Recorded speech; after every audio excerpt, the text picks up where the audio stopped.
Live brothers and sisters, hello, welcome back to another live stream on the Brotherland live server. How are you? Oh, this is not going. Oh, okay. All right, here we are. Back at it again here in the Brotherland server. We are spending some time today at the raid farm that I've constructed. Here, let's take a look and lay out the plan that we've got going on today. So, spent some time working on this in the last episode? Yes. In the last one, we worked on clearing out a little corner of that. But now we are very much doing more to this. Alright? As you can see, there's been a lot of behind-the-scenes work of trying to make sure that this is all okay. Here it is. So, here, as you can see, we have a lone villager set up in the center of this place. And basically what's going on is that we are trying to take advantage of the raid mechanics of the game. And what it does is when it spawns a raid, it will spawn a person, that person will get killed, you'll get the bad omen effect, and then when you are standing right there in the center, you will be able to spawn a raid that happens somewhere around centered on this village. I went ahead and did a lot of the maths behind what happens, and so this is where the circles come into play. So basically the rundown is that the villager in the center is spawning the raid, and the raid can spawn, usually it will try to spawn 64 blocks away from the center of the village. So that counts as a village, so this outside circle is a 64 block circle. There's a great resource online if you're trying to make pixel circles. So that's what's going on there. So that's the 64 block outside of the circle that we've got going on there, right? And then on the inside, it will try to spawn it on that second outside area. I'm going to try to make sure that everything's okay with our stream, making sure that we got all that. Yeah, it looks like we'll be fine. We've got plenty of connection.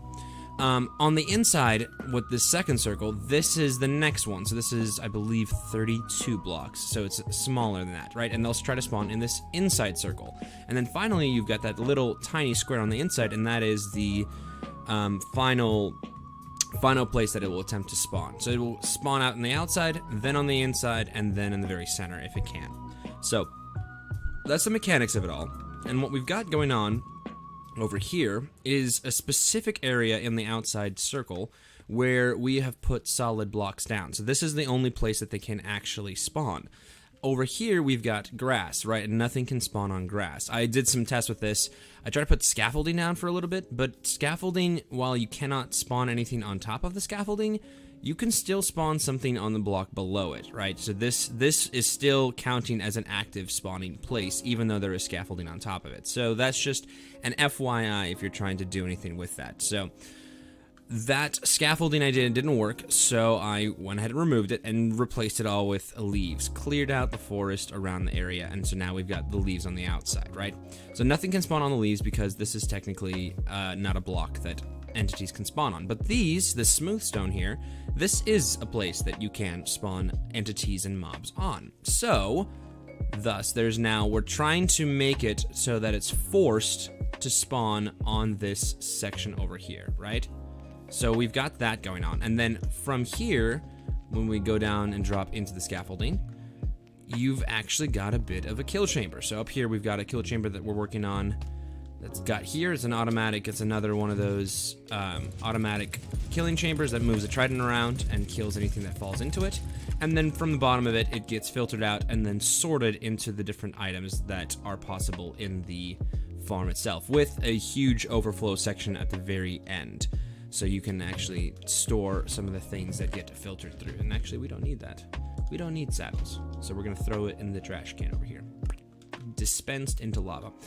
So, that is the background mechanics, right? We've got a little station, we've got some smelting. This is all good and dandy. The problem that I've run into, and this is kind of the goal of the stream today, is to go underneath this entire area, because in the plains, they happen to spawn right next to a cave system.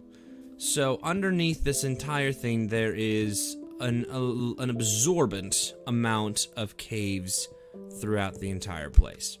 And what we've got going on is that we need to fill this up, because I've found that there are certain raids that actually will spawn down here in the caves, and we don't need that because we need them to spawn on the place on the top.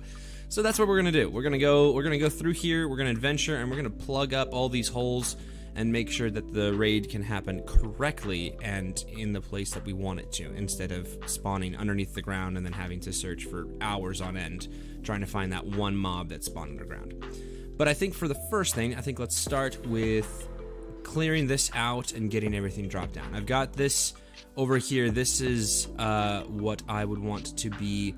This is marking out basically the chunk, right? So this is the border of all the chunks. So what we're gonna do is we're gonna get through and we're gonna lay down the groundwork for the chunk so that we can remember where it is in case we need to use the chunk borders again for contraptions or other things. So we'll do that, and then we'll go ahead and get a bunch of other leaves, and we will fill in this section so that it all looks uniform.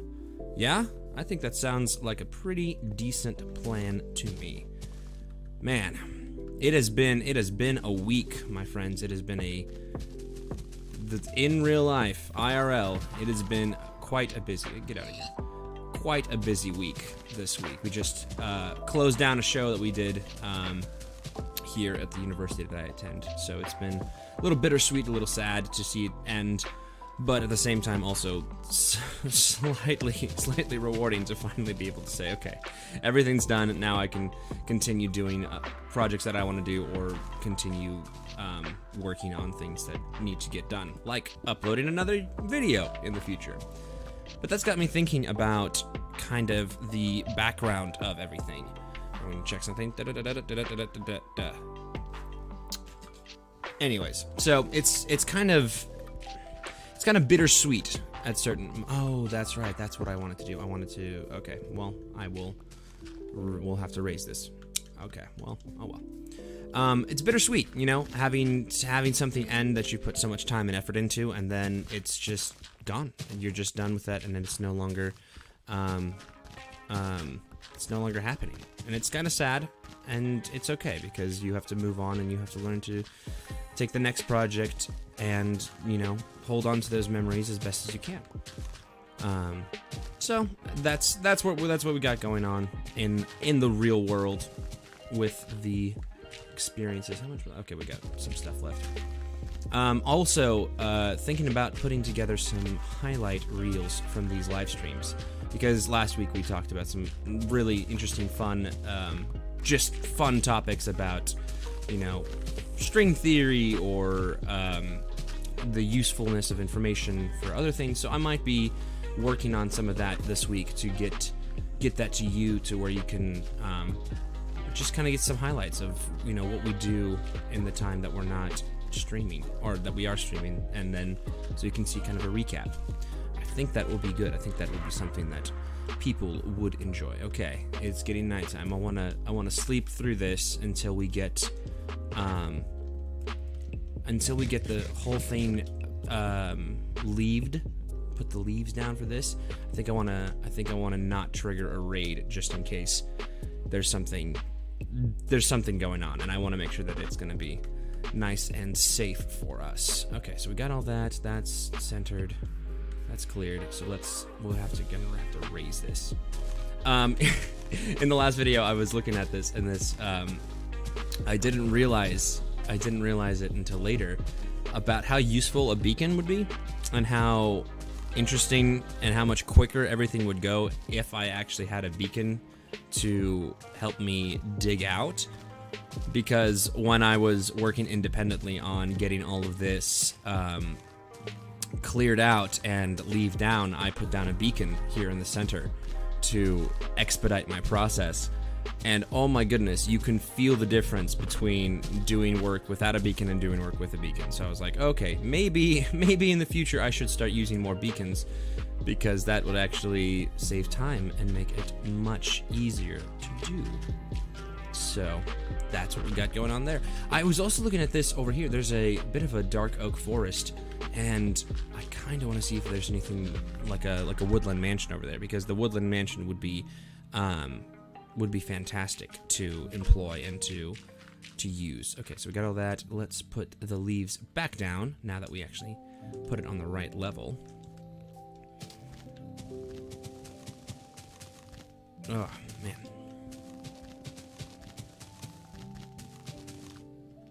This is a friendly reminder to drink water. Just a reminder to drink water. Water is good. Water is important for health and for survival and for well-being. I did not... It's for me, it's kind of been interesting because I forget about water, and then I'm reminded about water in the future. Like, oh, I should be drinking water. I usually only drink it when I actually have to. See, look at this, look at this, look at this. Look at how much scaffolding I had to make in order to, and I wanted to test it. It was like, okay, I'll build a bamboo farm and I'll make a bunch of scaffolding. So I did make a bunch of scaffolding, and then it turned out the mechanic didn't work. And so that was frustrating, but now I have a bamboo farm that I can use at my discretion. It's just now not useful, so now I have to figure out a use for bamboo somewhere in the world, and I think I have some ideas. I wanna also maybe next week play around with working on designing the Guardian farm, doing some more work on that, but I think I'm gonna need a lot more prismarine. And it's been crazy with clearing all of this out, right? So all of this area, clearing all that out, has done a number on this very good shovel. My Flint Finder 2.0. It was hard. It was definitely sometimes on its very last breath, and I was like, I don't want to. And then it takes forever to heal it, to go through and, you know, get all the experience you need to fix it back up. It took forever, and it's one of those things of it's in the what's it called? It's in the automatic killing machine, right? So it's the farm where you just stand by and it just does all the work for you. Well, you just have to. There's nothing you can do. You're just trying to get that experience. So you're sitting down and you're waiting for, 20 minutes to fix this shovel. And I was like, oh man. So you have to schedule in time where you can do other things while you're trying to repair a shovel.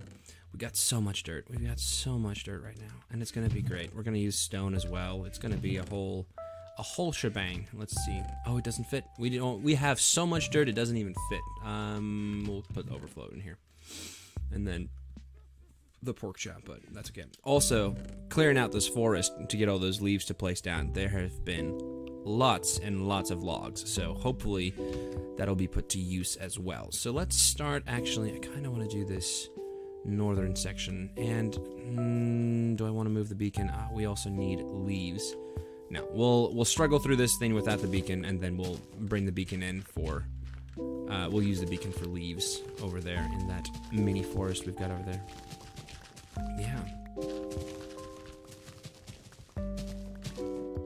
I am excited to see the upcoming Thanksgiving stuff. I'm ready for Thanksgiving. I'm ready for good food and seeing family and friends again. It's been not lonely. It's definitely been, the isolation is getting to me, You get a little cabin fever kind of thing going where you're like, okay, I'm ready to see people again. I'm ready to interact with people face to face.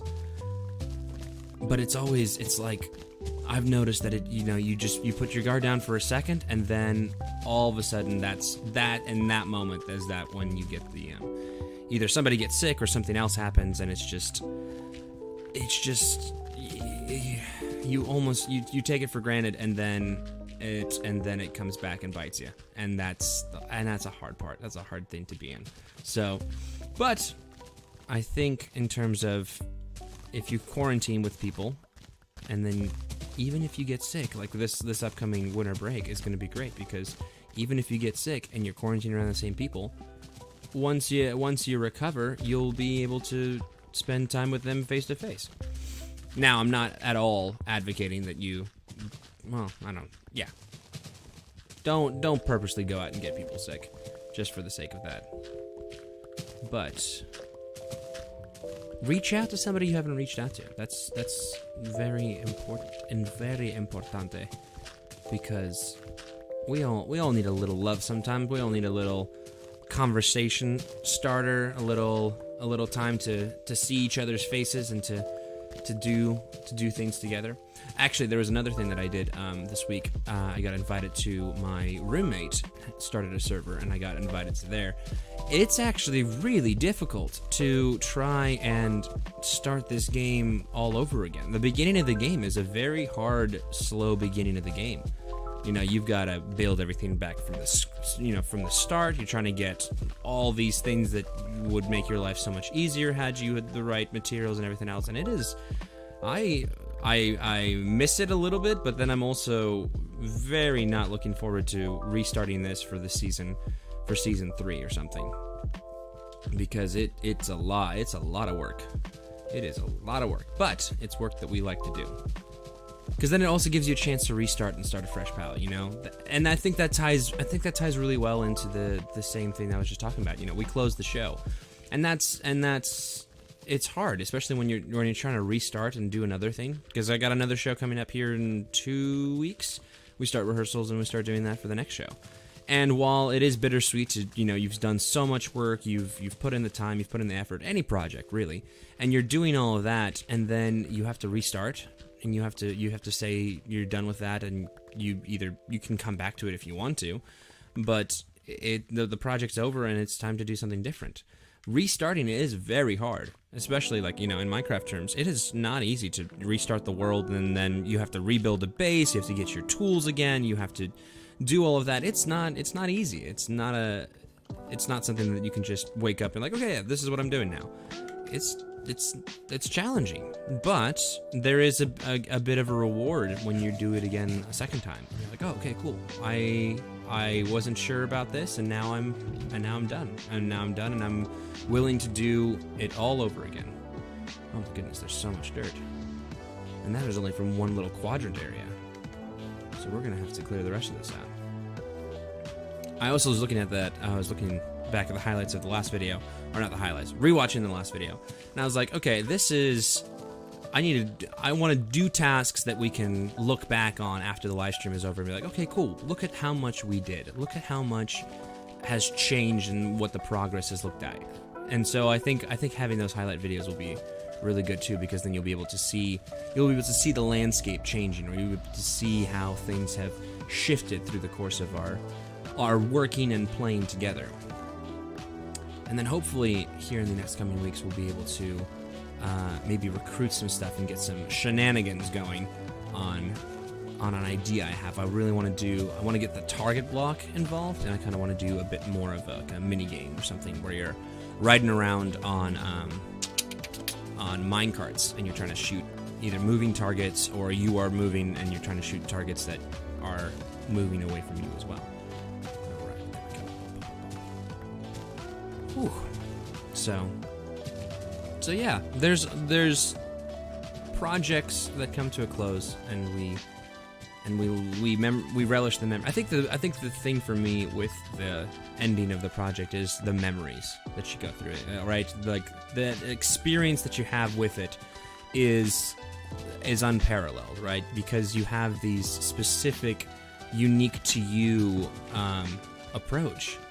Right, whatever the project is. So if you've got, if you starting a new job, or you're finishing like a summer camp or something else, you've invested the time, and you've got all these memories attached with it because you've done them, you've shared friends, and you've done these things together, and now you're moving on to the next thing. But I think those memories is what sticks with you and makes it worthwhile. So that way you can look at it and be like, oh yeah, I remember, that was a good thing. I remember this about it, or I remember that about it. And I think that's something intangible that you can't put a value on the memories that you experience from something. But nonetheless, they are one of the most valuable portions and the most valuable things from that entire experience. Look at that. We're a quarter down of our shovel. Oh man. And it's turning night, so we gotta get to bed so that we don't spawn any raids on accident. Oh. I'm excited for this next project. This next project's gonna be unlike anything I've ever done, but it'll be an exciting new challenge to do that. Oh, we also had a bit of a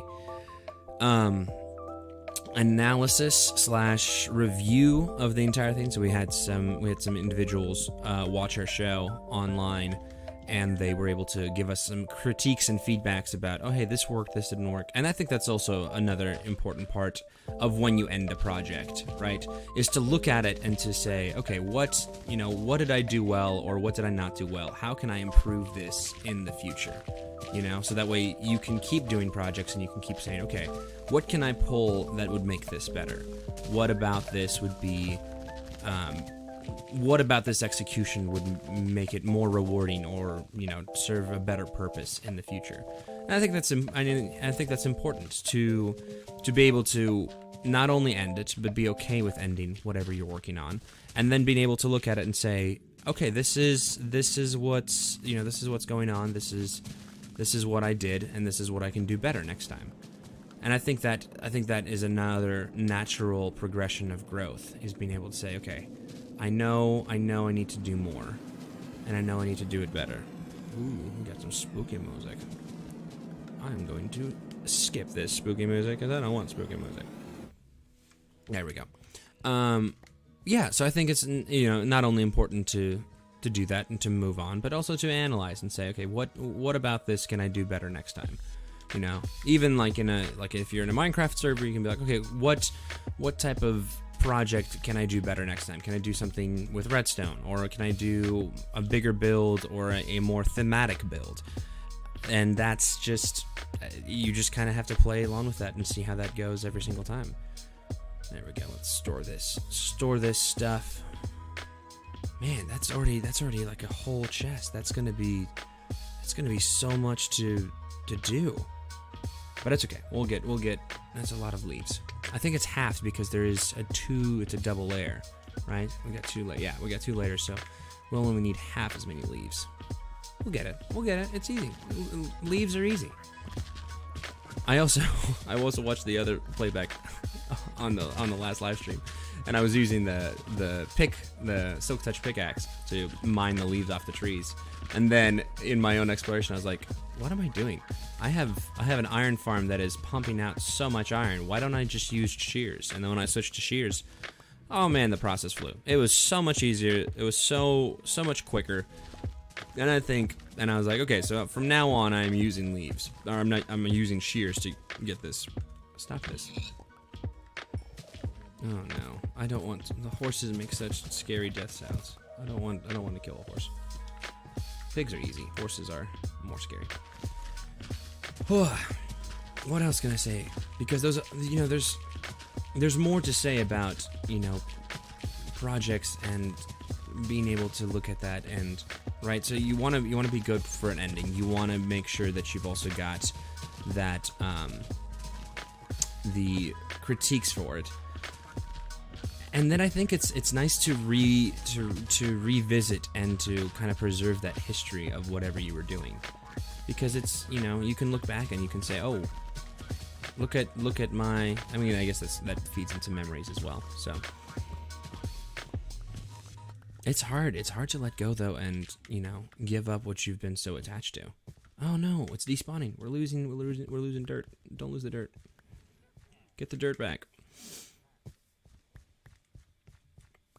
We were doing a show, right? This show that just closed. It was very steampunky, right? It was we threw out the terms of steampunk light. And it got me thinking about steampunk and what, how I would have portrayed steampunk as opposed to how it was portrayed in our production. This is filling up my inventory. I'm gonna throw this in the food space. Okay, that is most. Oh, there's a hole. Okay. Well, I will deal with that in a second. I really like this the steampunk world. It's so fascinating and mechanical. I need to get sticks too. I'm out of sticks, and I will need torches in the future. The steampunk world is just so beautiful, and it's got this mechanical magical feel to it, you know? It's got this entire thing where you're exploring what it would look like if... Oh, I used that whole stack of wood. Okay, good. You're exploring what that entire world would look like in this steampunk mysticism.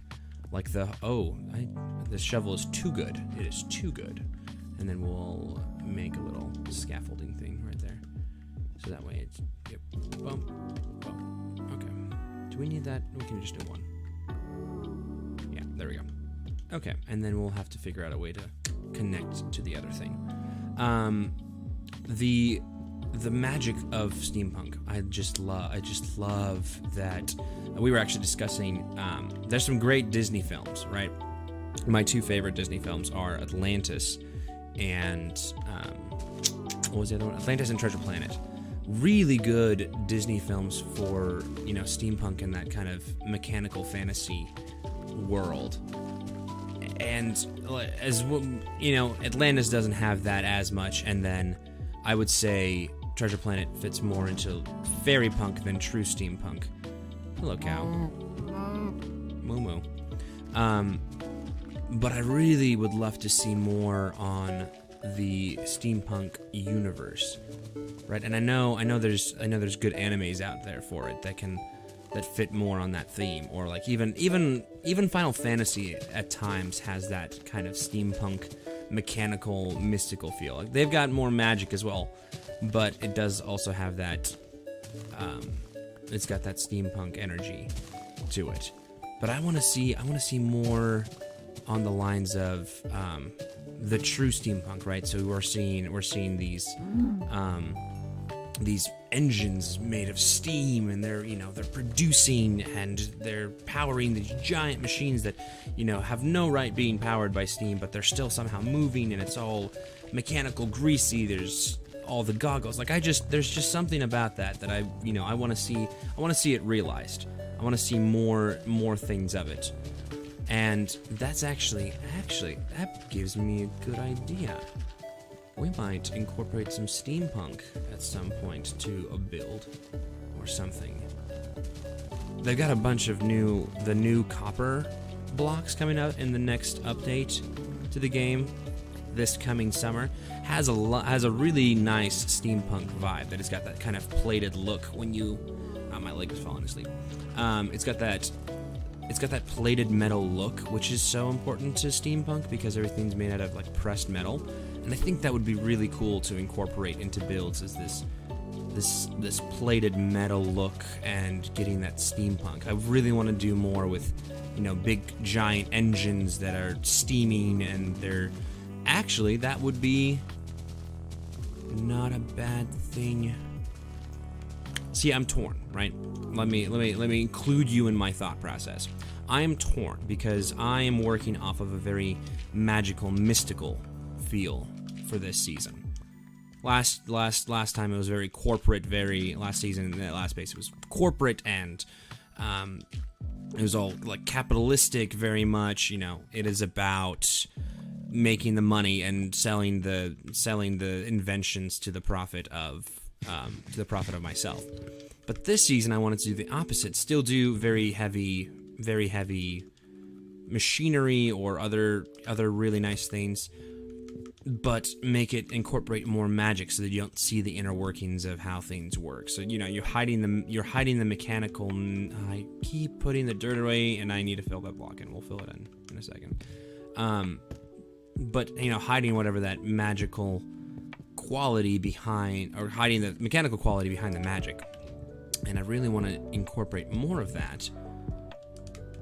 But I also I'd like to switch palettes or switch the theme right in the middle of it.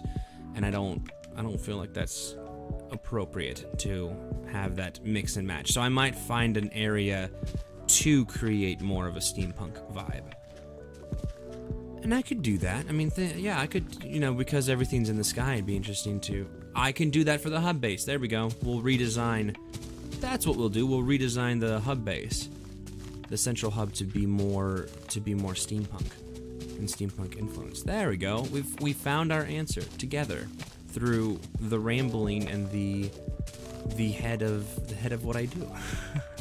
So that's what we'll do. We'll incorporate some more steampunk stuff into the main house, so that it looks more. And now that we have a bunch of iron, we can do that. We can put some smithing tables down for the floor, get that nice black texture for the floor, and then we'll get some campfires, some smoke and some steam to say, oh hey, look at how this is going. We'll have the water. Yeah, it'll be good.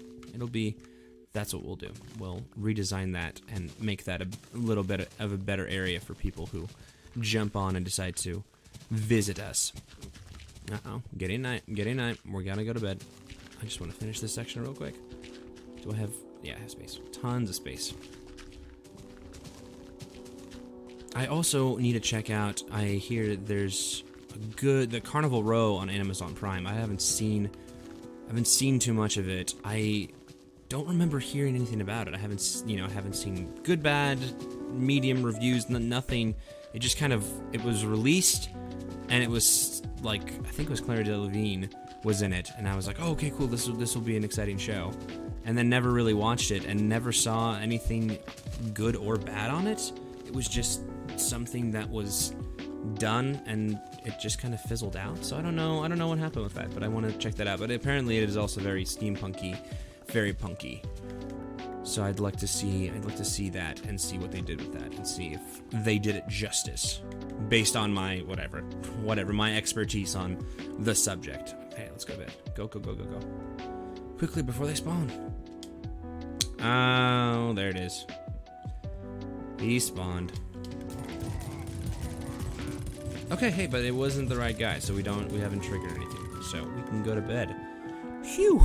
And here I thought I was gonna have to show the raid and try to figure out how to fight a raid. But we're almost done. We only have that one little square left, and then we'll be able to fill that in with grass and move forward to phase 2, which is to put down the leaves. No, don't do it. Don't do it. There you go. And this will be covered by leaves, so we don't have to extend the build down. Which will be good. There we go. Okay, and now we'll just clear that out and we'll be good to go. Gotta figure out more about...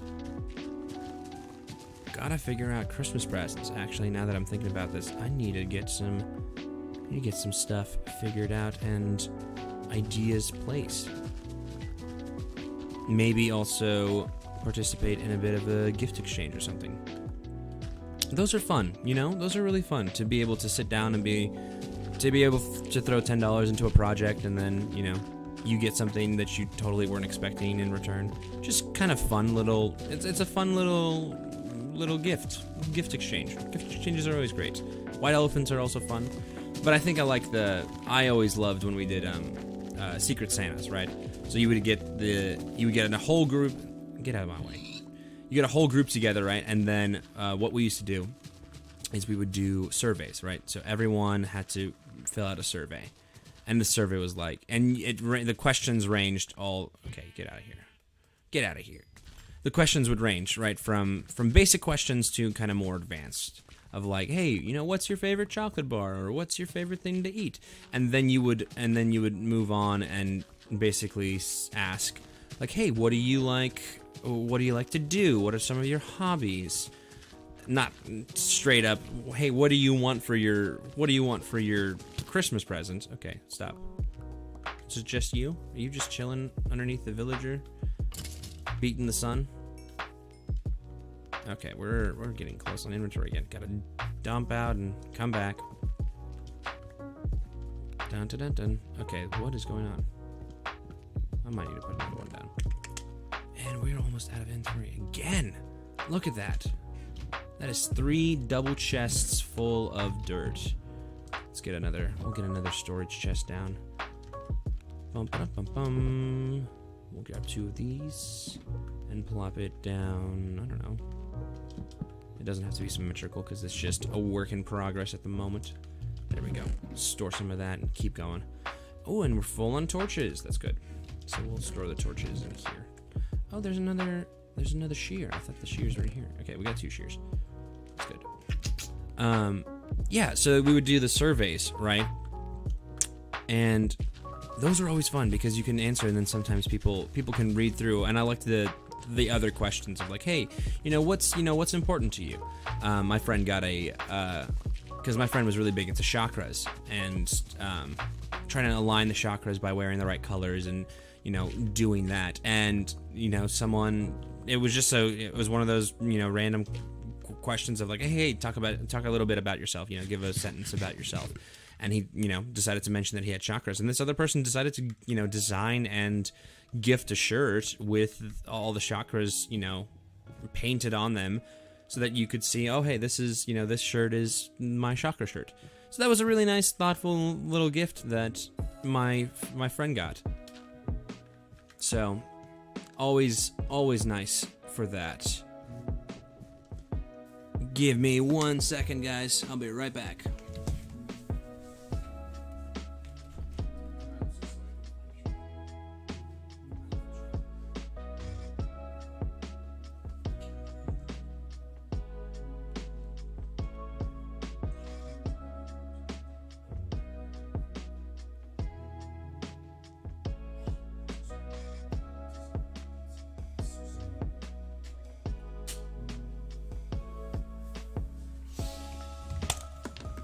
And we are back. We are back. Gotta stay hydrated. That's the important thing. I told you guys, water. Drinking water is important. Okay, so let's take another look at this. Getting the water that we need. Alright, so here we are. We have made some progress. Check that out. That is a nice circle. That is a very good empty circle. Perfect. And our shovel's only at half health. That's not too bad. And it's on breaking 3. Yeah, we're gonna have to fix that. Okay, so let's go get the leaves now, right? Because that's the next. Look at that. Look at those horses that spawned. We don't want anything to spawn here. We want everything to spawn in that circle, so that we can use this for all the different things that we need. So let's go get those leaves. Let's see. That forest looks good. My beacon is currently set up over here. Oh yeah, look at this. We've got 2 big trees. We've got 2 big old trees. Perfect. We will do that. Okay. Throw the dirt away. Not away. Throw the dirt away. Throw all that into that. Grab some of these. And then use our valuable chest to craft up some more stuff. Bum, bum, bum. Okay. Make some of those. And make a bunch of those guys. There we go. Then we'll store that away for the time being. This is one of the most satisfying things. You will see this in just a second. It'll be fantastic. It's just so satisfying to watch something break so quickly and so effortlessly. Instamine and instant collection is one of the most fun. Okay, yeah, I guess I'll just sort it by hand. I'll sort it by hand. What am I? I'll be fine. Although that's what the filtration system is for. Oh, this is a good another brief insight into what this is. So this is a filtration system that I've seen on plenty of channels, plenty of things. But basically the logic behind this, and I want to make some more, explaining the logic behind things. This hopper here is being locked and unlocked, right? So it's reading the input from this hopper line, which has other things and then the item that you're sorting. It will read it, and once it has, because it takes 22 items, and on 23 it will send out a second signal that will activate this one, which will turn this on and then open this up and let the items filter through. And then the top line is your input, right? So all the items are traveling along this line, and they're constantly being checked underneath each one. So this one is filtering out emeralds. This one's filtering out arrows. So if it comes in, it will go through, and then it will check here, and if it doesn't work, it will move on to the next one. It will check this one and move on to the next one. So it's constantly going through and checking, and if it matches, then it will create 2 of this item, which will power that only this line, open the hopper, and then it will drop one of the items in.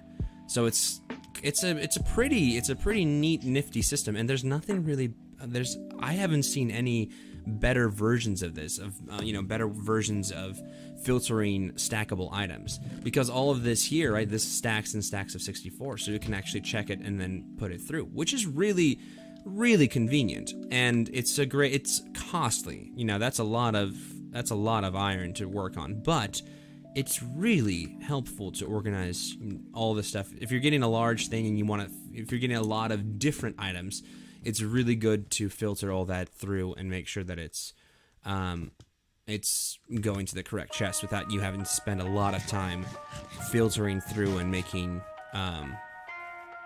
you'll spend 10-15 minutes just filtering through stuff like that, and it's time wasted. There's better uses for your time, like designing or shoveling lots of dirt or collecting leaves. Look at this. Yeah. What? Yes. This is what I mean by satisfying. Look at that. Just gone instantly disappearing from the entire. There we go. Woo! We're gonna need a lot of leaves. Think about a chest, but after this, we will not need leaves anymore. Oh, broken. We will not need leaves anymore for any. Well, that's not true, because I'm thinking about creating some fake vines for the underwater temple that's been converted to the Guardian farm. I think I want to create a bit more of that, that mystical, overgrown. This is something that's been excavated and discovered, and so now it's kind of got some greenness to it. Plus, it's the cyan of that texture palette works really well with greens. So I'm trying to get some, alternate colors in there. I also want to add some, because I was over there earlier before the live stream trying to fix my tools so that I could have everything I need, and so we don't have to spend 20 minutes just watching me fix tools. I need another contrasting color inside of there, because I was looking at it and I was like, this is all one color palette, and there's not enough of a difference to be, to be able to look at it and say, oh, okay, this, oh, these are complementary. Oh, I'm broken again. So yeah, I need to mess around and play with that and see what would look better in that area. We got all the spooky music today. There's some nice spookage. Okay. Boom, boom, boom, boom. Look at that. Look at this forest that is disappearing before our eyes. Ooh, it's getting night. Well, that's good, because I need to drop off these leaves as well. So there we go. And now insta-mine the trees. This, I mean, look at this. This is like, it's like anti-printing. There we go. It's like, can I reach that one? Oh, man. Okay. There we go. Do-do-do-do-do-do. I love it. This is catchy. It's repetitive, but it's ominous. There's something to do with these mega builds. These mega builds feel really nice, and they're really satisfying to look at the end, right? When you're all done with that, and then you get this like giant mega build that you did. Fantastic. Very, very good. Would recommend. Do it again. All right.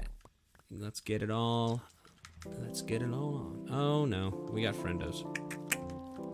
We got lots of friendos. I'm just don't mind me. Just get in, please. Okay. All right, guys.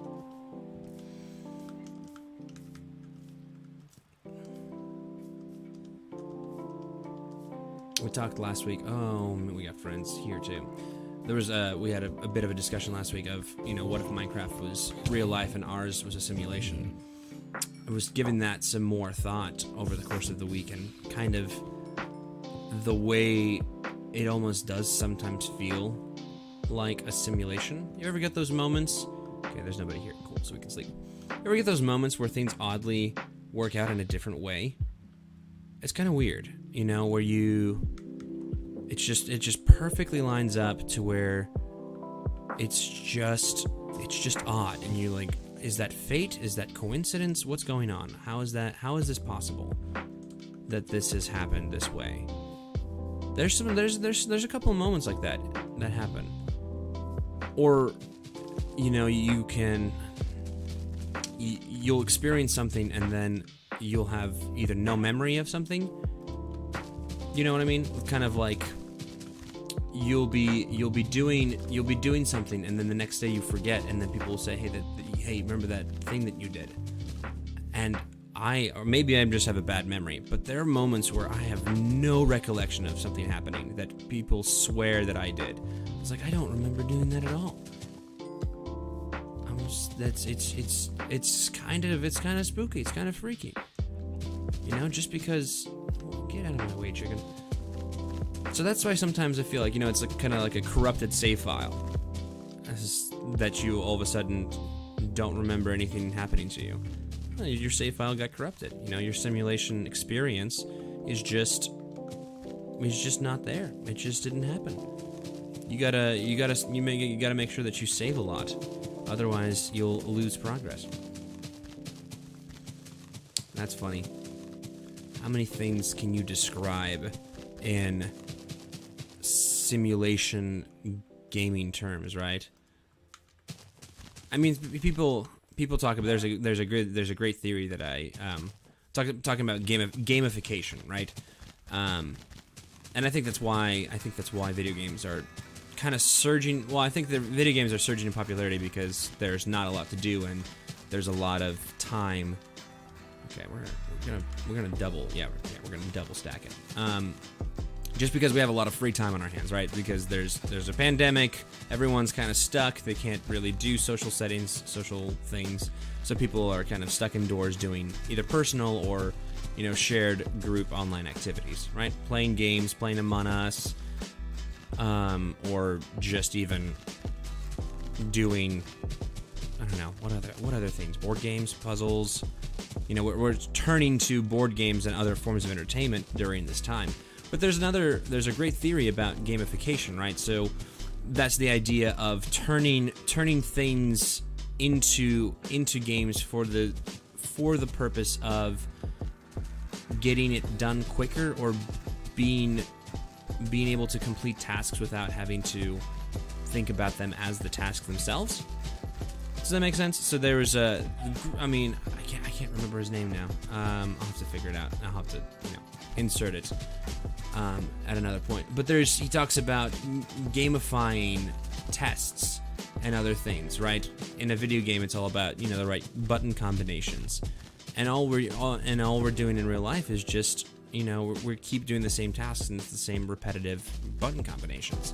Same thing of like, I love thinking about life this way of you're going through, and going to the gym is simply increasing your strength stat, right? So you can do this anyway, right? So it doesn't have to be like video games, it can be like D&D or other things like that. And so all you're literally doing is you're changing your stats in real life. And that's actually helped me be motivated for the things I need to do. Is chunking things out and thinking of them like video games, of saying, okay, I know I need to, you know, do this. I need more in-game currency, so I'm going to go get a job. You know, or RPGs too, where it masks it very little, that you're like, oh yes, your character does not have money to do this, like Sims or anything else. You need to go get a job so you can buy the things you need. If you think about it in that video game sense, you're kind of tricking your brain into believing that it's actually more fun than it may actually be. You know, you could be working out at the gym, and if you think of it as hey, I need to increase my strength stat so that whatever I can unlock or do the next thing, your brain is gonna associate that with something different, and you're gonna be like, oh yeah, I can totally do this. Okay, so watch this. We're gonna see if we can catch it before it filters through. I don't think anything else filters. Okay. We got gunpowder. Let's see if it. Let's go. Race. Come on. Can we see? Can we fall? Can we see it fall through? Gunpowder. No, gunpowder. Oh, no. 58. We're gonna give it a second. See if we see it increase.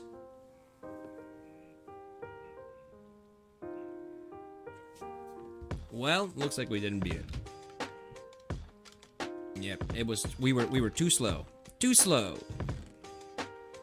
We'll get it next time. Don't worry, we'll get it next time. I'm also thinking I might have to put some other filters in here because I don't think these things will ever filter through because that's only when the witches die. I think I'm gonna have to put it more as like a passive animal farm. That's another really good book. I have another stack. I didn't even realize I have another stack. Of maybe shifting some of that so that way it's got some of the gaminess. Because if I'm AFK on top of that platform, which is the goal, I think I'm gonna see a lot of animals spawn there and go into the kill chamber. We'll see. We will adjust it. I also want to kind of do some work on the interior of that, make it look a little prettier. All right, look at that. That's I'd say that's about a quarter. I'd say that's about a quarter of the thing done. And now we're gonna have to get more leaves. Gamifying, yes. It's easier on your brain to understand it, and to if you reframe it a different way, it actually becomes. I don't know what happens, but your brain is just has an easier time understanding it, and it's using a different process than if you were trying to think of it as whatever the activity of it actually is. So I think incorporating that and using that in your day-to-day is really useful, and really it makes life a whole lot easier to think of it in that way. Okay, look, there's a whole slew of these trees, and we're gonna clear these out. I've always said we broke the leaf. I've always said that I want real life achievements, you know, where you're walking down the street and I want them to be the most like random thing, you know, but just every so once in a while your reward center gets a little hit of dopamine because you did something, like you ate your 3,000th egg, and then you get a little achievement for it, and it's just something like a silly name of like, oh hey, you got an achievement, you ate 3,000 eggs. Wouldn't that be fun? I feel like that would make life a lot more interesting, especially if you could download little packs, and you could see other people's achievements and what they've done, of like, oh hey, this is the foodie achievements, and then you can get a list of it, and it just saves to your persona. Like, I think that would be a lot of fun, and then you could just see on people, you would see the notifications above people of like, oh hey, that person just finished an achievement, and then you'd be able to, oh hey, you've eaten 3,000 eggs. That's insane. And then it would be a great conversation starter. It'd be a nice little icebreaker where you get to see people and you'd get to see how they're doing on their achievements. Or like, oh, I'm really close to getting this, I'm really close to doing this thing, and you want to help me. It's like, oh, sure. Absolutely, because I'm actually working on another achievement. I feel like that would be a really good motivation for people. Is that they're seeing these achievements and they're getting that kind of reward. And I know that they're, you can just do that already. You could just consider your life achievements and just know that. But something tangible, I think, would be transformative, and I've thought about this a lot, and I want to see what, how I could develop something like that. If you could, and not a phone thing either. I would want it to be attached to your your physical person, right? So it's something that it just kind of showcases above the head. I mean, quite literally, like The Sims, Green Diamond. I want that, but I want that to have achievements and be like, oh hey, you did this thing, and then you get a little notification above your head, and then I feel like that might be a little distracting though in meetings or in different events. Especially I'm thinking now as a person who does, on stage acting work. I feel like if that happened right in the middle of a show, there was an achievement. It's like, hey, you've spoken, 1 million words. I feel like that might be a little distracting to. Then it would have to have a toggle feature. I think that's the solution. It would have to be able to be toggled on and off, because you don't want to get that. You don't want to get that notification in the middle of a business meeting. It's like, oh, hey, could you turn off your notifications for achievements, because we're kind of discussing this. But then as soon as you make it toggleable and you can turn it on and off, that's no good, because now you just keep it off and then you'll forget about it and then you won't be able to do anything with it. So I don't know, maybe we keep it on the entire time, and then it's just a new reality and we just deal with it. It's like, oh, okay, he got an achievement, he's spoken a lot of words, and I feel like they have to be, they couldn't be morally motivated. They have to be just kind of, I don't need birch trees, but I do need the leaves that are on there, so I will knock that down. But I feel like they can't be like, hey, you told your you told your 30th lie today. That would be a little problematic. Like, say if you were, lying is not good, sure, but I feel like if you were sparing somebody's feelings, right? You were sparing somebody's feelings, and then you're like, oh no, that looks great. You totally it's totally your color, or it's totally your style. And then can you just imagine if that achievement popped up and said, oh hey, you've successfully lied 30 times today? That would be a little bit of a oops. No, don't pay attention to my achievement. And then they would say, like, what? You think I'm fat, or you think you know it doesn't go with what I'm wearing? It's like, no, of course it does. That would be a problem. We'd get into a lot of issues. We'd get into a lot of issues with that. But I think the rewards would be higher, right? Because then people would be motivated. They'd be able to. This is the bottom one. That's the one I'm looking for. They'd be motivated. They'd be like, oh yeah, I'm working on this achievement, or you could do that for interviews. You could like access their log files and be like, hey, how many achievements do you have? Let's take a look at the achievements you've done. It would just be like, it'd be a resume you didn't have to work on. Think about how easy that would be. Life would be so much easier if we just had a log of all the things that we... Get out of here. What are you doing? A log of everything we've done. Just boom. There it is. Achievement. And then you can access everyone. Interesting. Sorry, it's now an interesting thought. Especially if they were morally based. Like if you got recorded about how many times you lied, or other things like that. It would be problematic, but it would encourage people to be more honest, and it would encourage people to be more forthcoming with what they say and to say what they mean. So while on one hand, yes, it would be problematic because you'd be outed, it would also, line up. But that's who are we to talk about the morality of people, right? So who's to say that, lying is wrong? Like, yeah, sure, you don't want to lie, but there's moments where it probably would be better to lie, right? If you're in a life and death situation and or if you're trying to, not give up information. I'm thinking really like Cold War, like you're trying not to sell out secrets, and you're lying through it. You're like, no, I don't know where the government is. Then, well, we'll make you talk. So I feel like in that moment, lying's not bad.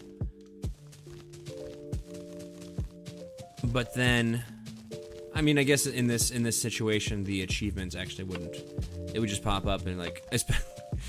If you were being interrogated and tortured, you'd hit that 30 you lied 30 times in a day achievement pretty quickly. Especially if they're getting intense on you, you'll be fine. You'll get that achievement and you'll get it every day. And they'll know you're lying but that's the issue. If you're trying to bluff your way through it, that would be harder. Like, no, I don't know anything about that, and then the achievement pops up about, hey, you're lying. It's like, oops.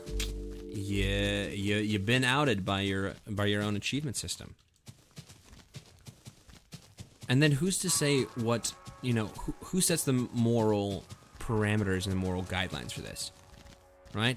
Because you wouldn't want one person in control of it. You wouldn't want one person to be like, yes, we'll get an achievement for what it is that every single time you lie. Also, in this mechanic, how does it know you're lying?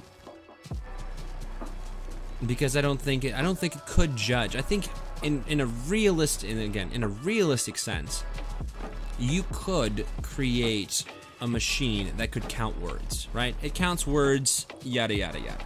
It should be able to identify substances, right? So you're eating. It should be able to identify that. It would have to have some sort of intelligence to it, because I would want it to be able to identify, like, that I finished a race or I ran a certain, like, so it'd have to be kind of like a Fitbit almost. But then I would also want it to know about what I'm doing, right? So I would want it to know, oh hey, I got a roll or something else, or I got another thing. So, right, I would want it to know that.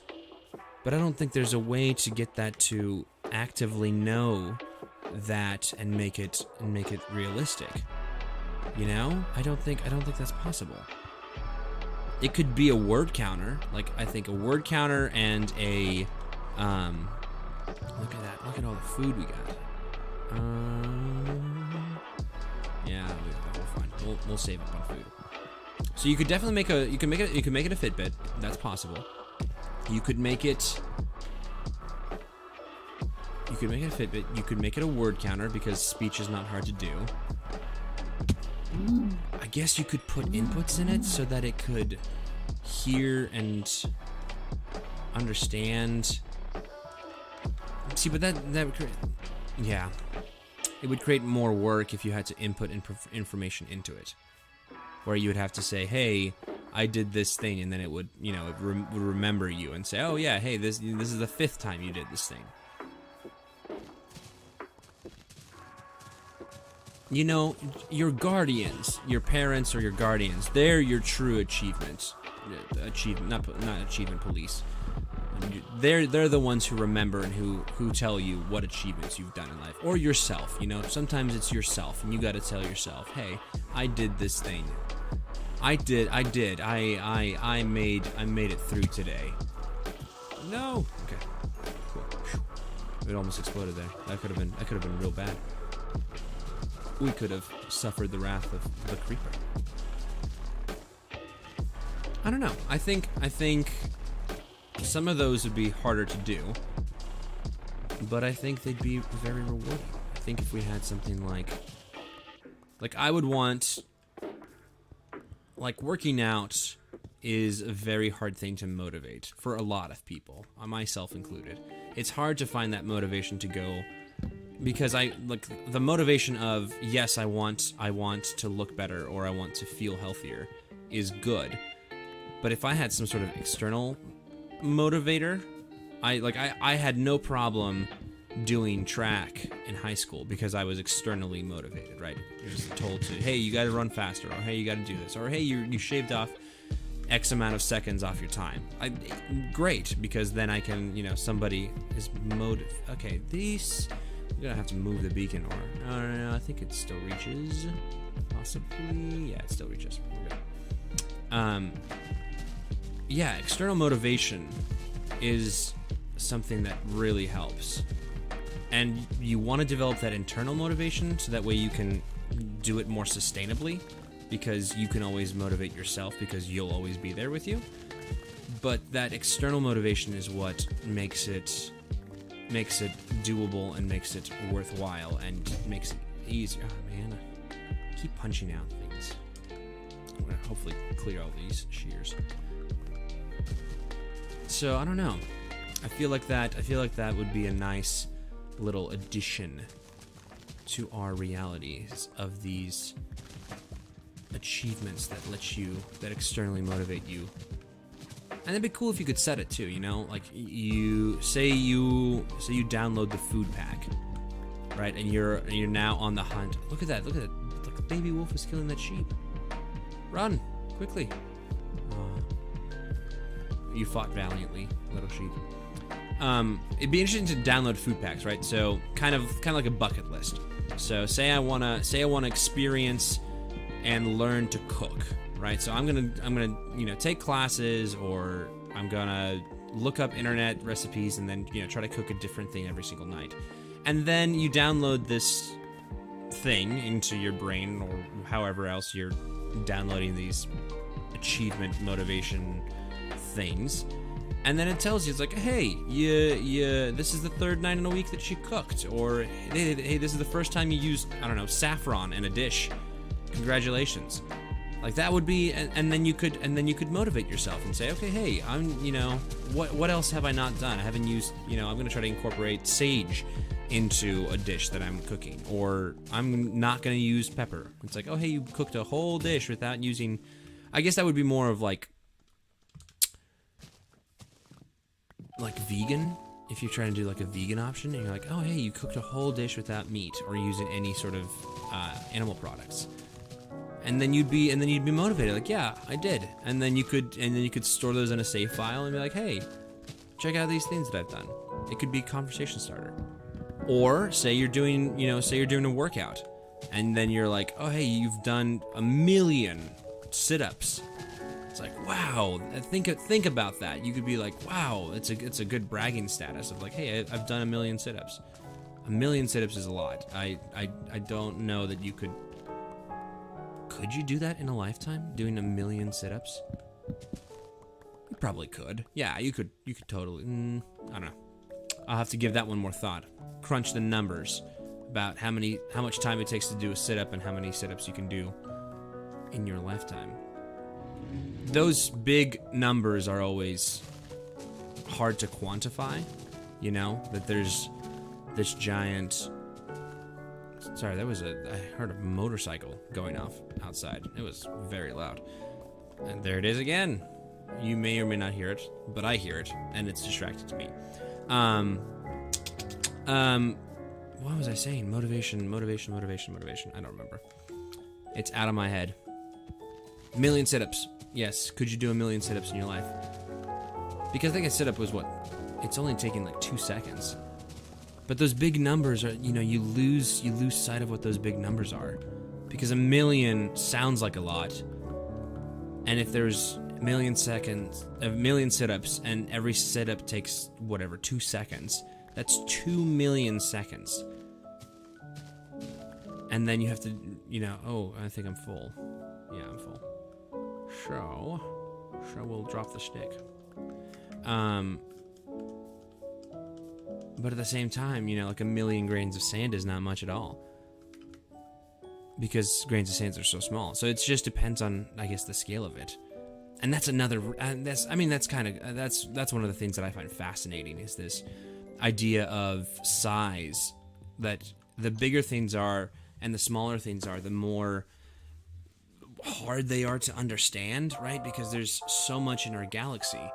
This galaxy is so vast, it's so huge, and we are so small on it. But then at the same time, when we look at ourselves in we look at ourselves in ourselves, it becomes, you know, it's magnificent in the other way, of how many things are in us ourselves. I was fascinated by those types of videos where you're seeing just how we are almost a universe ourselves because of all the things inside of us. Right? There's millions and millions of cells, and I mean, it just even gets so mind-blowing the deeper you look, right? So we are one body, and we wouldn't think about it that much. We'd be like, oh yeah, sure, it's my body. I'm working out, or I'm doing whatever. So it's okay. But the deeper you look into it, it's like your protein. Oh, you stop it. Get out of my way. I need to get that little wolf over here so we can get rid of these pissing sheep. Right. So our cells have. I'm losing my mind. Our cells have the DNA in them, right? And the DNA is just a pairing of all these different combinations, right? It's these pairs that line up with each other. And the amount of information stored in there is so big, and there's so much information in there, and there's so much, raw data. It was interesting, like the the idea of it was a recent Kurzgesagt video on. If you haven't followed them, follow them. They are a fantastic science channel if you like science. But they were talking about the larger a thing is, the larger the inside of it is, right? So, if you take a cube of, we'll say 3 by 3, right? You take a Rubik's cube, and it's got 3 sides by 3 sides, so it's 9 on 9 on each side, and then it's got however many. What is that? 9 cubes, 9 faces on each side, and it's got 6 faces. So 9 times 6 is 54. Yes. My math is correct. Sorry, I'm doing math, and multitasking is hard. Sometimes I have trouble breathing and doing something else just because I forget to breathe. I've often said, no, not often said. I've often been told, like, "Hey, Michael, you're forgetting to breathe." Like, yes, thank you.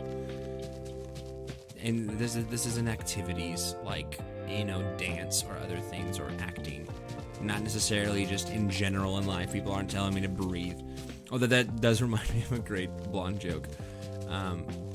There's a blonde on a bus, and she would get on this bus every single day, and she would always have headphones. And there was this person who was trying to talk to her, and he could never talk to her because she was always listening to these headphones. So one day he finally got the courage and he said, "Hey, what are you doing?" I'm like, "Oh, I'm just talking." He goes, "Oh, hey, you want to go do something else?" He's like, "Yeah, sure." And so she forgot her phone on the thing, and then somebody found her phone, and on the headphones was this track that was saying, "Breathe in, breathe out, breathe in, breathe out." And so the blonde was just listening to this headphones talk about, breathing in and breathing out. I can say that joke because I'm a blonde, okay?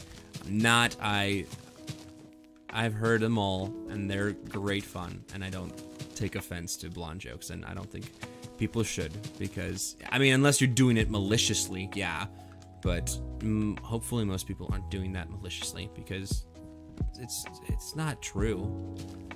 Not all the time. There are people who are publishing my book. I'm trying to line it up, make sure that I have it. Yeah, there it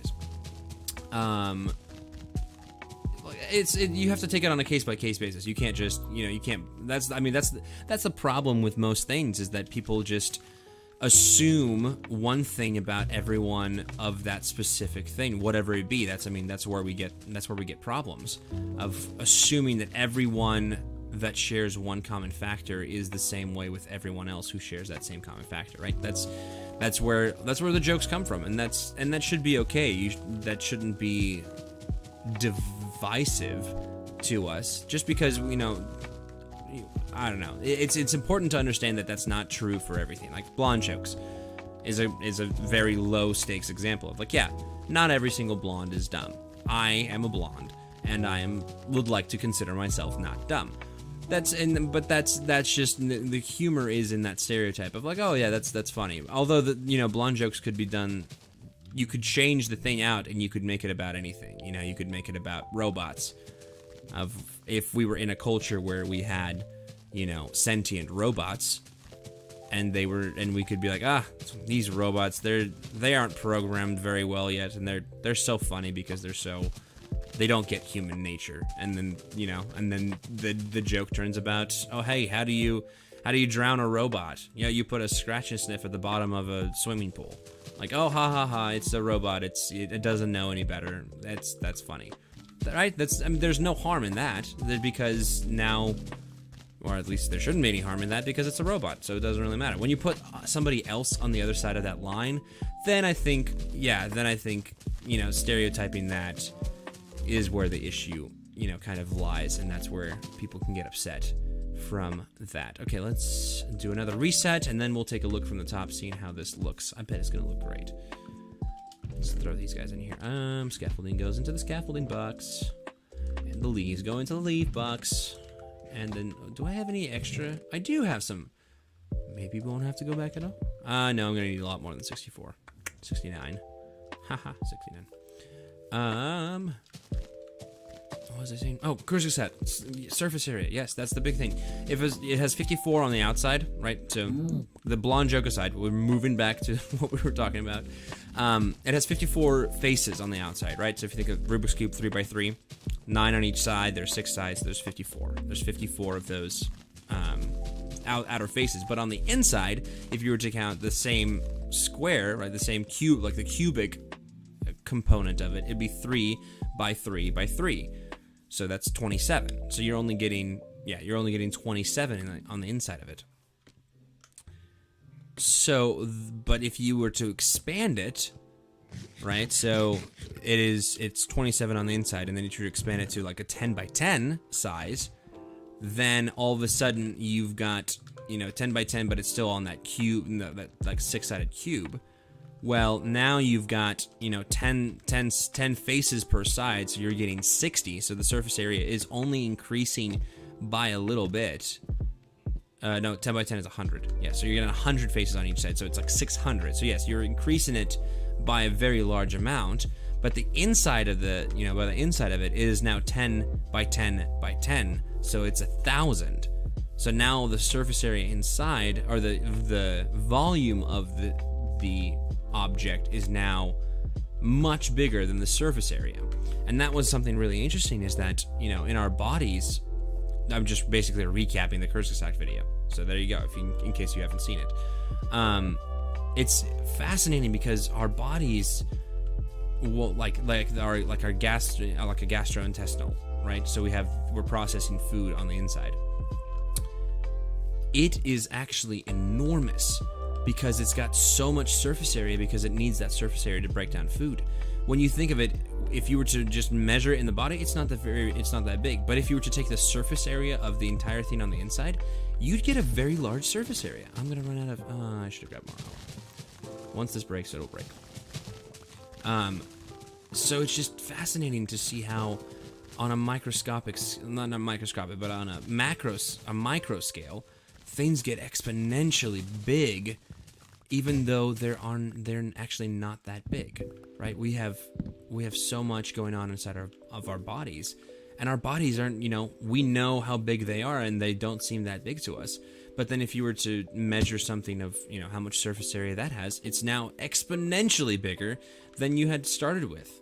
And that's really, and I don't know, I find that really fascinating, that we are finite, but then we are also infinite inside of ourselves. And that's kind of cool. That's just one of those cool things of we are both finite and infinite at the same time. It's comforting to know.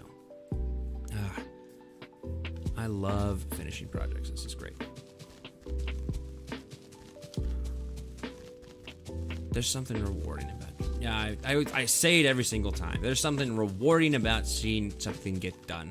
It's like, there you go. It is done. You get that dopamine rush. Like, yes, it's done.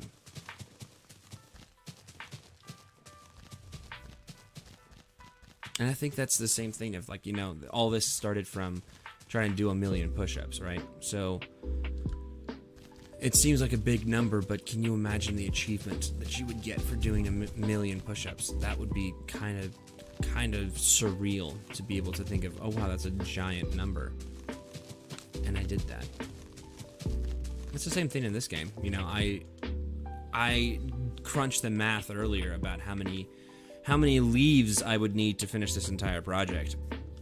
And it was something ridiculous. Like the quantity of what I had to get was just enormous. And I was like, there's no way I'm going to be able to do that. That's so much work. There's so much I have to, so much time and effort I have to put into doing that. I was like, there's no way I'm going to finish this.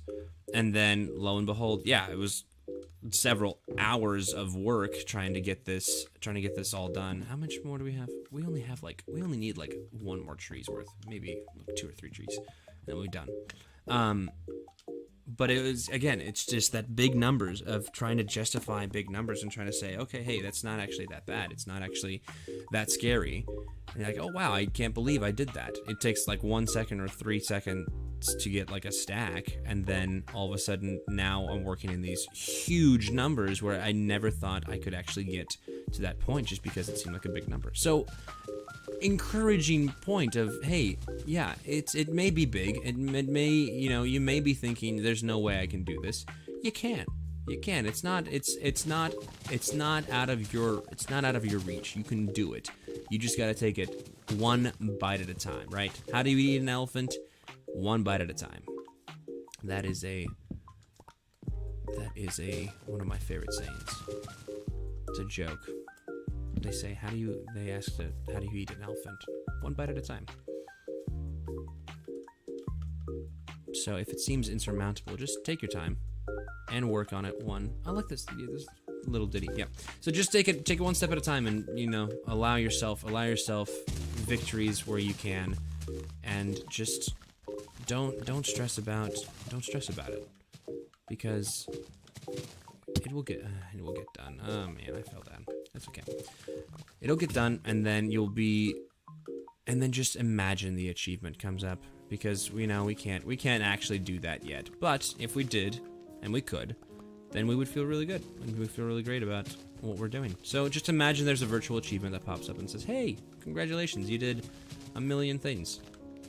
Or you got out of bed this morning and you did the thing.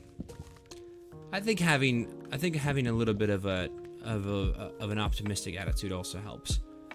Maybe we should commend. I think a lot of, I don't know, I can go both ways on this, because at the same time, I don't want to reward just, simple things of like, hey, you did a simple, easy thing, because there's a point to be challenged, right? You want to be more challenged in your day-to-day life and say, okay, I want to be better than before. I want to be better than myself yesterday.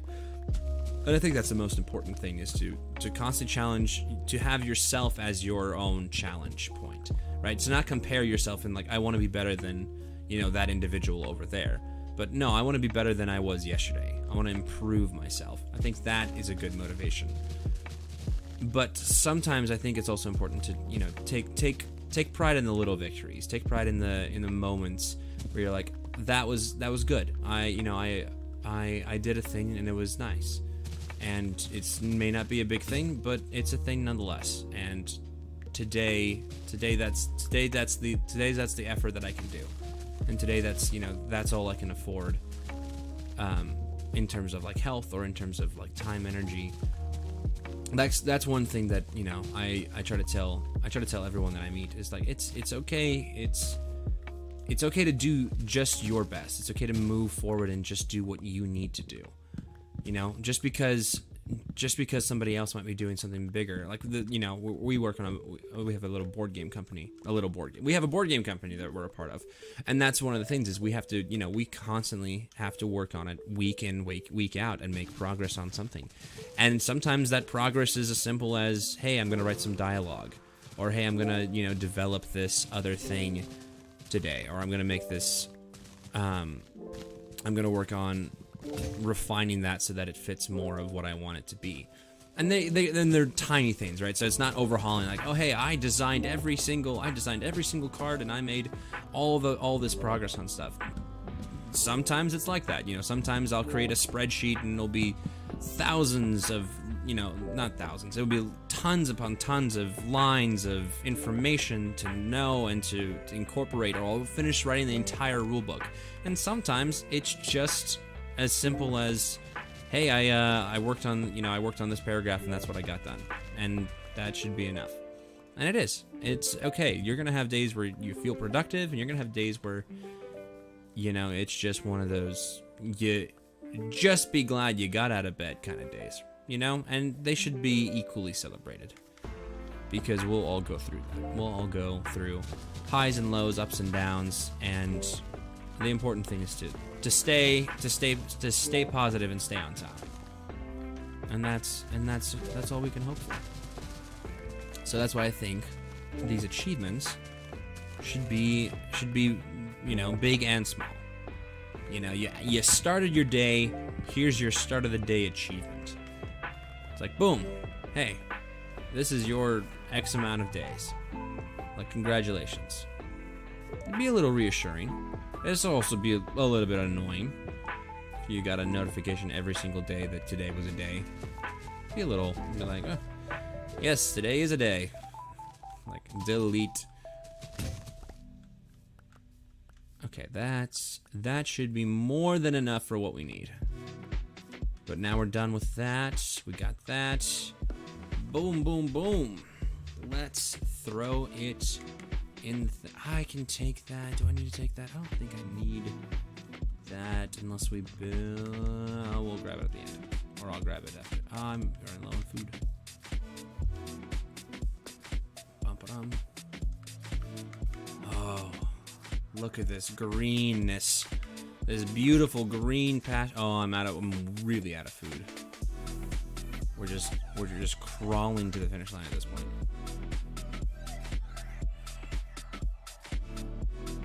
It's gonna be good. It's gonna be good. We're gonna get there. We're gonna get there. Next comes the spelunking. The spelunking of this adventure. It's kind of fun. We gotta go into the caves. Into the caves. Okay, where's the biggest slice of food? Let's do this one. And then we'll throw these guys in there. Boom. Mutton. No, turn it back. There we go. Num num num num num num. We gotta go spelunking into the caves and fill this all up with dirt. It's like a seek and destroy, but the opposite. Seek and destroy. We've already made a little bit of a hole. Actually, we should probably, that's what we should do. We should trigger a raid and then see if putting leaves down for that has helped it at all. Because I think it might help it. And then figure out another way. Yeah, we'll figure out, how about we do that? We'll figure out a way to get onto the top of that platform without creating blocks for things to spawn on. And then we'll create, I mean, I guess we could build it out of leaves. But I kind of want to build this, I want to use scaffolding again. So we'll figure it out. We'll do that until it gets night, and then we'll trigger a raid, hopefully, and then see what happens from there. I could have put that in there. Oh, well. Seeds going here. Nope, down here. Yep. Why did I put the tree in there? I'm confused. I'm lost and confused. There we go. And then we put these other leaves in here. Yes. Oh, and then grass. Hey, but we're getting grass out of it. Okay. Yeah, let's figure out a way. Let's wait for it to get night, and we'll do that. And figure out a way to do that so that way it looks still good. I think slabs might actually work. Yeah.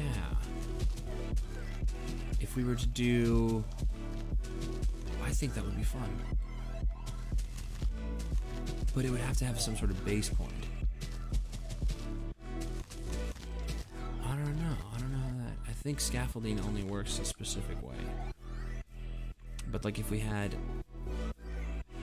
I kind of don't like that it floats. I want to extend it down. I think if we took some dark oak and extended it down, that could work a little bit better. I like the look of that, but I think if we... Right, because it got... Yeah, let's try that. Let's see how that looks. It'll be good. It'll be... Get in the door. Get in the door! That's right, we put all the dirt in there. So we don't have places to put these leaves. Okay. Let's grab some dark oak. Figure out how that looks.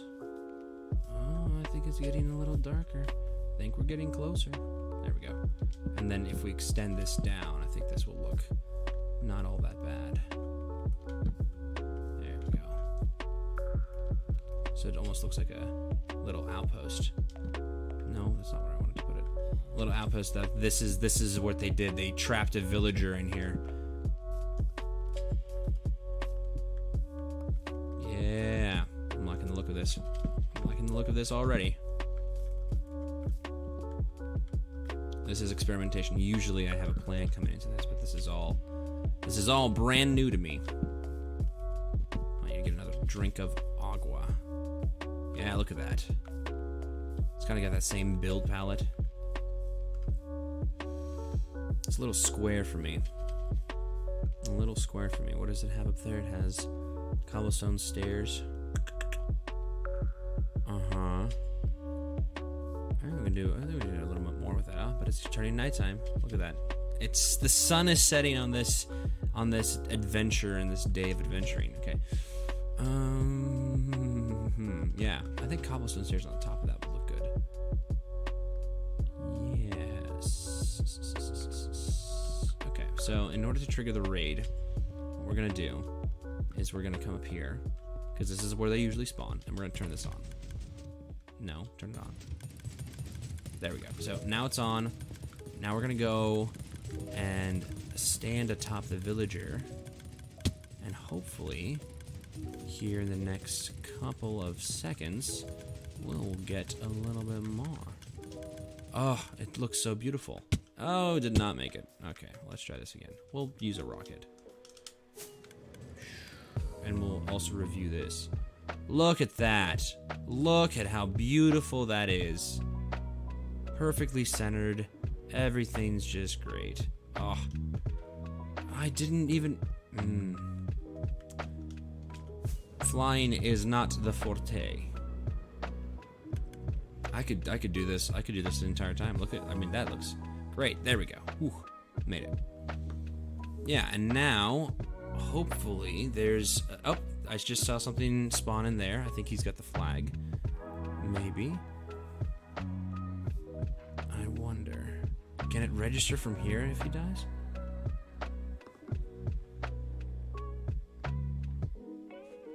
There it is. The magic moment.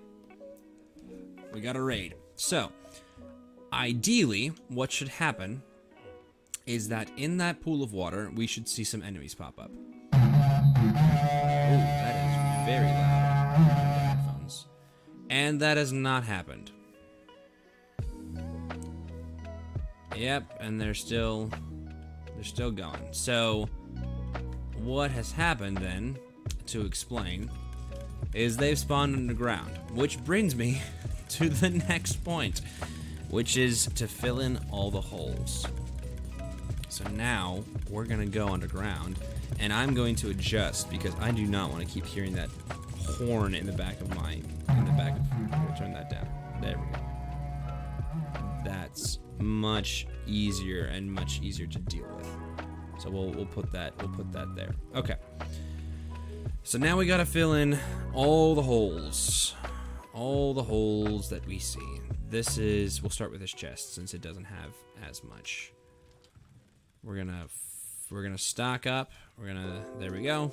And now we're gonna go underground. And we're gonna move towards the sound of the horn to try and fill out that thing. Ding, ding, ding, ding, ding. Oh, hello. Did you spawn in here?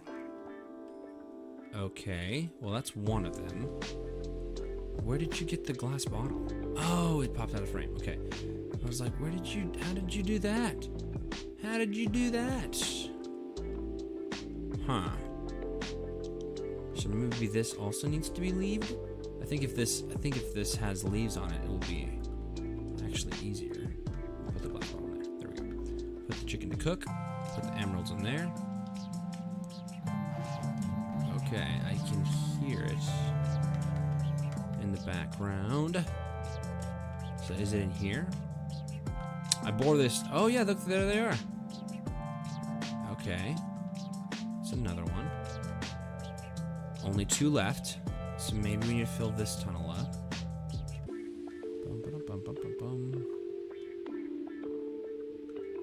This cave system is huge.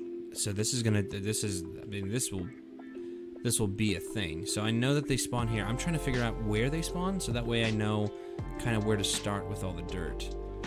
And also, elevation plays a big key in it. So the higher the elevation, the more likely they are to spawn in that section. There's another one. There's another one. Okay, so something... Hello, buddy. Okay. Yeah, see this elevation is getting up closer to 60. So maybe, yeah, I think this is a place that needs to be covered up, because I think they might be trying to get here. Also, it's really nice because if you have a raid active, it will tell you when you go out of it because it would just disappear. So you're like, no, I don't need to go more in that direction because that means that it's over. Ah, there he is. I hear it. I hear it. Somewhere.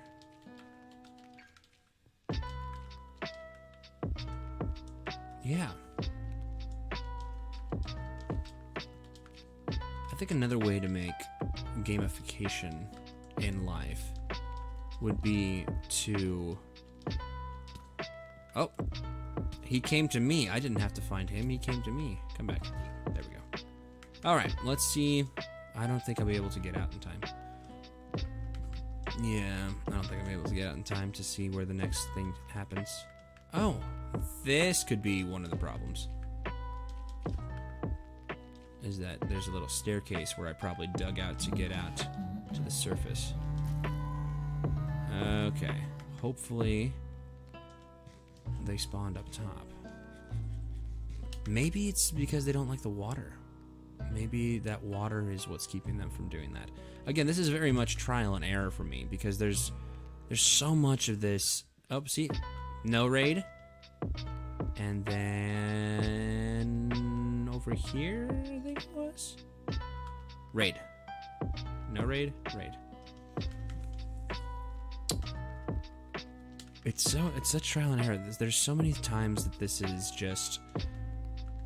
It's just not the easiest thing to understand, just because the mechanics of it are so funky. Like the fact that like the circle and the square and the you know figuring out where it can spawn, where it can't spawn. That was very very difficult to come to terms with in my mind of like, what do you mean? Like, what is it? What are you talking about? How is that possible? Okay, let's see if there is anything up there. We'll create a little jump-in staircase. Did they come up top? Ooh, if they were trapped down there, that'd be great. Okay. Where did you guys spawn?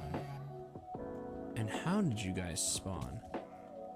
I am so intrigued. I will never understand. I might understand. I'll try to understand, but I don't know that I'll be able to understand.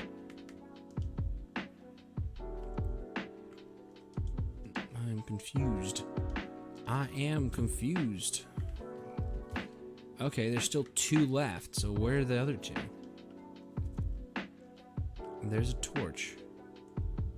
How did that torch get? I don't know. I don't understand. There's just so much confusion. And now I gotta put it all back in a box. We'll start with this thing. There we go. Boom. Now we can pick up all the loot. The loot that we need. Grab the torch. I don't get it. Yeah, but I don't know. I hear the sound, but I don't see the people. Whatever. We'll plug away. No, we'll need to keep that one. Do that. And then let's see if we can race it down. And we'll start with the arrows. Okay.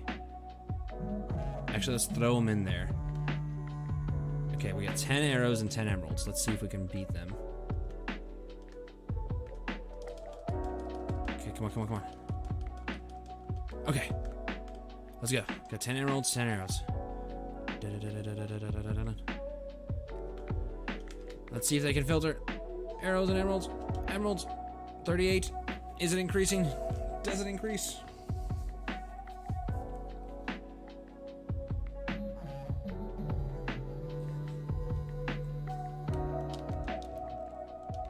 Did it not increase?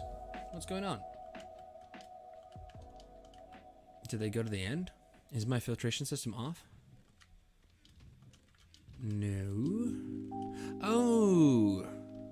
They might have fallen to the wrong place.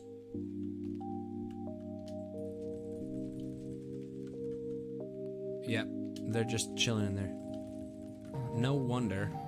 See, now it'll... Yeah, see, look at that. That's what we were looking for. And I think the arrows are sorted. Yep. Okay. Well, let's go grab that dirt and continue our journey. Dun, dun, dun, dun, dun.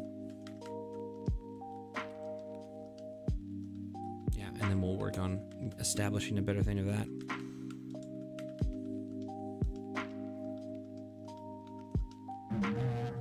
Oh, wow. It sounds really loud right here. Did they spawn up in here? No. I don't know where they are. I don't know where these guys are. Take that, and we'll take that dirt, and then we'll just start. There's an area that I know I want to cover first. And towards the side. I'm done walking. I want to fly. I'm gonna get out of here. Yeah, right over. Ooh, what is going on? All right. I see. Therein lies the issue, is that there's blocks of air which they're probably spawning inside of, and then getting kicked out. Although I've also seen it randomly tick down, which I wonder if they got attacked by something on accident or something else. I don't know. We'll see. If I could figure this out, it would be perfect, because then you can get all this loot and everything is, you know, nice and easy and efficient. That's the goal. That's the dream. That's all we need, is just to have efficiency. Now, life is so much easier when everything is efficient. Okay, I need to get up there so that I can cover those up as well. Okay. I also thought of this because I have no clue what to do with all this dirt. I have an idea. I have a plan. I need to share it in a recap video of the map that needs to happen. There's a whole map that needs to be covered up, and it's going to be the center of the sky map that I'm working on is going to be mycelium. And so you need a lot of dirt, and then the mycelium needs to spread so that it can kind of grow. And I can't remember if it's only in a specifically generated mycelium biome that mobs don't spawn, but that would be ideal, because then I can kind of play with light levels and make it more on the... Okay, so yeah, it does. I thought there was a cave in here. So, ooh, this is darkness, and this is some higher darkness.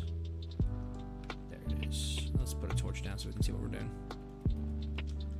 So, I know that I'm going to need a lot of dirt for that project, and we're just going to have to lay it all out and then mark the corners of the grid, because I'm trying to build on chunks, because the map relies on chunks to kind of go with its Zen shape. So I know I'm going to need a lot more of the dirt, but right now I really don't need it, because that's a later Michael project, not a current project. So we'll see. We'll make this happen. Okay, this is shaping up better. I also wonder about this. Let me see, because I want to see how efficient this is as just a general mob farm. Because if they spawn in that water, if we just have random mobs spawn in that water, that would be perfect. Although, I wonder if we did... Maybe, I don't know if it's the flowing water is the problem, because they can't take it. And that villager's not going to bed, and I don't know why he's not going to bed. Because if I'm here, nothing can spawn around me because of the leaves. Yes, I hear you. But nothing's also spawning in there, which is unfortunate. Because, like, to test this out, right? This should be spawning something on it. Like, see, those zombies spawned over there. And now he's coming to attack me. Or maybe not. Maybe he was just going for a stroll.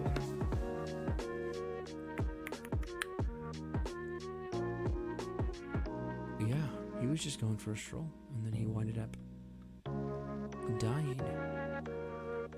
Okay, well, let's continue down. I want want to do that other cave, but I think this is more of the issue. We'll flip that on. Can I reach it? Yep, there we go. And then we'll turn it off. Boom. There we go. Alright, let's see if we can find them underground, because I bet they're hiding somewhere underground down here. I bet they're just chilling somewhere in here.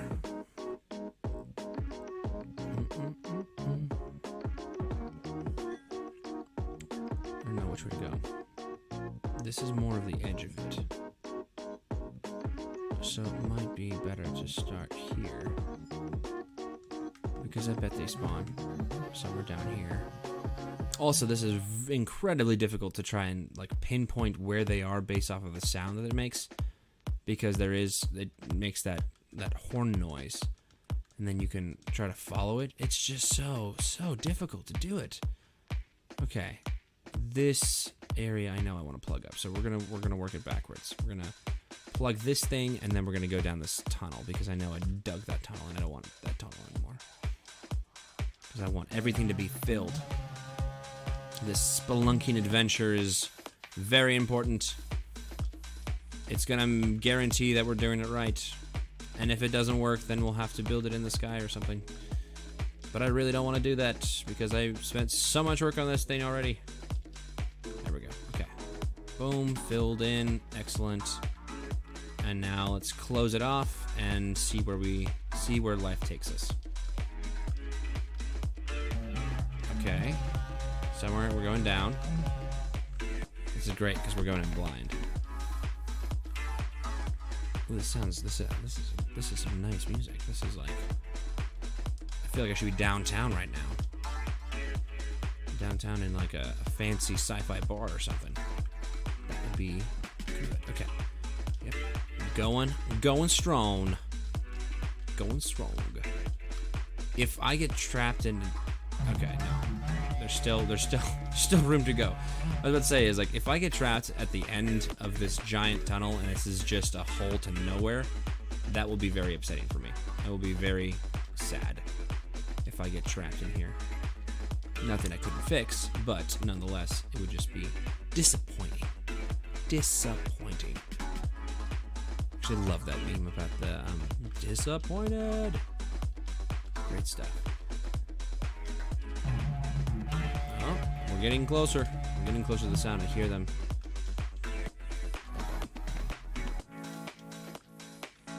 Okay. Okay, we got a bit of a clearing here. There we go. We're definitely too low, I think. The thing that bothered me in the description, because I go straight to the Minecraft website to figure out what's going on. The thing that bothered me is that they don't talk about elevation. And elevation's not a factor. It talks about the X and Z coordinates of like, yeah, I understand that. I understand that there'd be a how far away from the center would it generate. I get the X and Z, but the Y coordinate of like how high it is, I feel like that should be a factor too. Obviously, it's not taken into account because normally it's when you enter a village and the whole experience is meant to be like, oh hey, you're going to a village and then you got this bad omen. So the story is that, you know, the scouts, they remember that you killed their brethren, and so now they're coming out to revenge themselves on your village. So it's just like, oh hey, anywhere in the village, that's where they spawn. But this is a consistent problem, is that they often spawn in the caves underneath the village, and you're trying to defeat it so you can get that, you know, high tier reward of the totems. And sometimes you have to spend hours digging down to find a cave that, you know, one random enemy decided to stray into. And that's what you're spending your time doing, instead of, you know, allowing it to, you know, knowing that they always come from the north end or something, even if it changes direction, but knowing that they always spawn on the ground. And if their mechanics did not allow for them to, you know, go deeper than a certain elevation, that would be smarter. But no, they just, you know, they have that random movement engine, and it's hard. It's not easy to deal with that. And now I'm out of bounds. Now I'm in bounds. I'm confused. Now I'm out of bounds. Now I'm in bounds. Out of bounds. In bounds. Okay.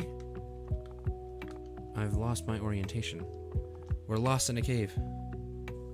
Uh-oh. What happened? What happened?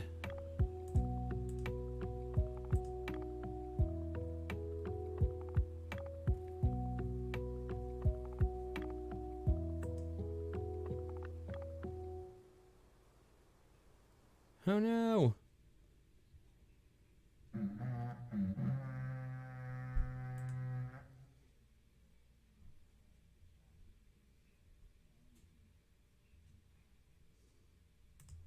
No! We've lost data! We've lost the stream! We've lost the stream! No!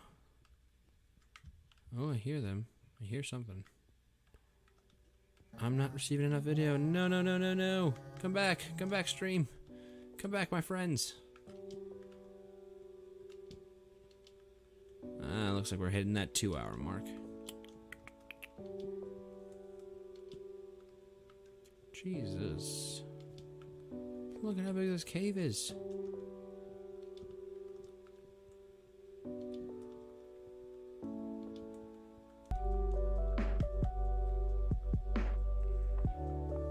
Am I? Okay, okay. Okay. Come back to me. Come back to me, people. We'll have to figure out when things are going back to normal. And then we'll have to say goodbye. Because it looks like we're hitting that point. Which is really unfortunate because last week it was so good. Last week the stream was so good. No dropped, no connection problems, and now here we are again. With the same issues as normal. I hope not. I hope not. I hope this will get fixed soon. It will get fixed soon, I promise you that. As we explore these caves. I wanted to do this, solid 2 hours, but we might have to call it a little earlier. Maybe. Oh, ooh, looks like we're getting feedback again. There we go. There we go. Should be much better. It could be homework submission time over here. Okay, I'm gonna start anyways here, and then we'll figure out, because I don't know where that leads, and that feels more like the outskirts than the center. There we go. Okay. Whew. We're back. We're back in business. We're back in business, baby. We're gonna work through all this dirt eventually and get the entire system covered up. I really want to do more of that. I'd love to do more of the see, there we go. Excellent connection. Thank you. I want to do more of that that movie announcer voice. I just love the timbre of that and the style of that kind of voice acting. Although it's not used that much, and it's kind of tropey now that it's like, yes, the movie announcer voice. But I just love that, like, coming this summer, join us for a spectacular movie event. That is the peak quality of the childhood, right? Coming soon to DVD and video. Love that. You just get so excited because this, amazing voice was telling you that there's, something coming soon. And you're listening to him because it sounds exciting. Because it's like, well, yeah, I'm going to listen to that because he sounds like he's about to announce that there's the biggest thing in the world happening.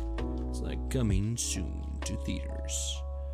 I don't know what it is. Maybe it's just that, maybe the base quality is something that gets us excited, As humans, we're like, wow, I'm excited to do that. I'm ready to jump in and watch this now because I've got bass in my ears, and the bass in my ears is what's making me happy. It could also be more of the our instinctual. Oh, it's dark. It's dark. I also wish that Bedrock had. Can I put that back there? Okay. I got you. I need to see. I do need to see. Yeah. Okay, that's what I thought. It could also be instinctual for us. That you're looking for the best the best possible mate or the best thing about in the people around you. I mean, strictly evolutionary talking, right? That you are attracted to people who are more likely to make better offspring with. As fundamentally, like, yeah, that's not always why we, pick out partners. Most, like, their personality is important, or their, their talents, or what they like to do versus what you like to do. But also a large part of it is just what evolutionary would be better for you. Like, that's actually really interesting because I read up on a study where they did silhouettes of women, like different women with different body types, right? And they found that usually the most attractive body types, no matter how it was distributed, or like, they removed all sort of other defining features, so it was just the silhouette. And they found consistently that there is a golden ratio. There's a golden ratio of the size of a woman's hips that correlates with the statistic that they are, like, that's the perfect ratio of, like, waist to hip for childbearing. And consistently across the board, when interviewed and asked, which of the ladies is the most attractive, the answer is always, the answer was consistently found to be with the one with the perfect ratio for bearing children and the childbearing hips, which is I mean, I find that to be fascinating, that we are so ingrained. It is something that's, like, in our evolutionary biological understanding, that we are searching for a good partner to further our own species. And obviously you can be talking and you can have a good personality, or you can like them for their past or for the things that you share, but also fundamentally, psychologically, evolutionarily, all the Lees, we are also looking to advance our human race regardless of whether we're thinking about it or not. You may not even want to have kids. You may not, that's not something that you want to see in the cards, or that's not something you're thinking about at this moment in time. But biologically, it is still something that our bodies and our minds are defaulting us to. And that's kind of interesting. That's kind of interesting that we're doing that, and we're responding to that without even thinking about it. I don't know. I find that incredibly fascinating to me, because that's crazy. It's like your own body is hijacking your spider. Okay, there we go. It's like your body is hijacking your decision-making process, and that's kind of weird, right? That's the same thing we talked a little bit about it last week with philosophy. There's a philosophy of the illusion of free will, right? There's no such thing as free choice. I've talked about it with other people as well. The illusion of free choice, that there is no such thing as choice. You're not making choices, you're responding to stimuli in your brain, and you're doing whatever it wants because that's just what it wants to do. You're not eating Doritos because you want Doritos. You're eating Doritos because you saw an ad for Doritos, or you have an associative thing of like, oh hey, I saw the commercial for the new sugar-free Mountain Dew. And for me, I'm thinking about all the memes of the, Mountain Dew and Doritos is like gamer fuel, and that's what all the gamers eat, blah, blah, blah, blah, blah. And so as a result, next time you go to the store, you buy Doritos because you want Doritos, because you saw an ad and it's associated in your mind, and now, but you're still picking. You're like, oh, hey, I want to eat chips, what I want to do. And then you're like, oh, I'm going to pick Doritos. That's not happening. That's just something that your body is saying. Again, this is a theory.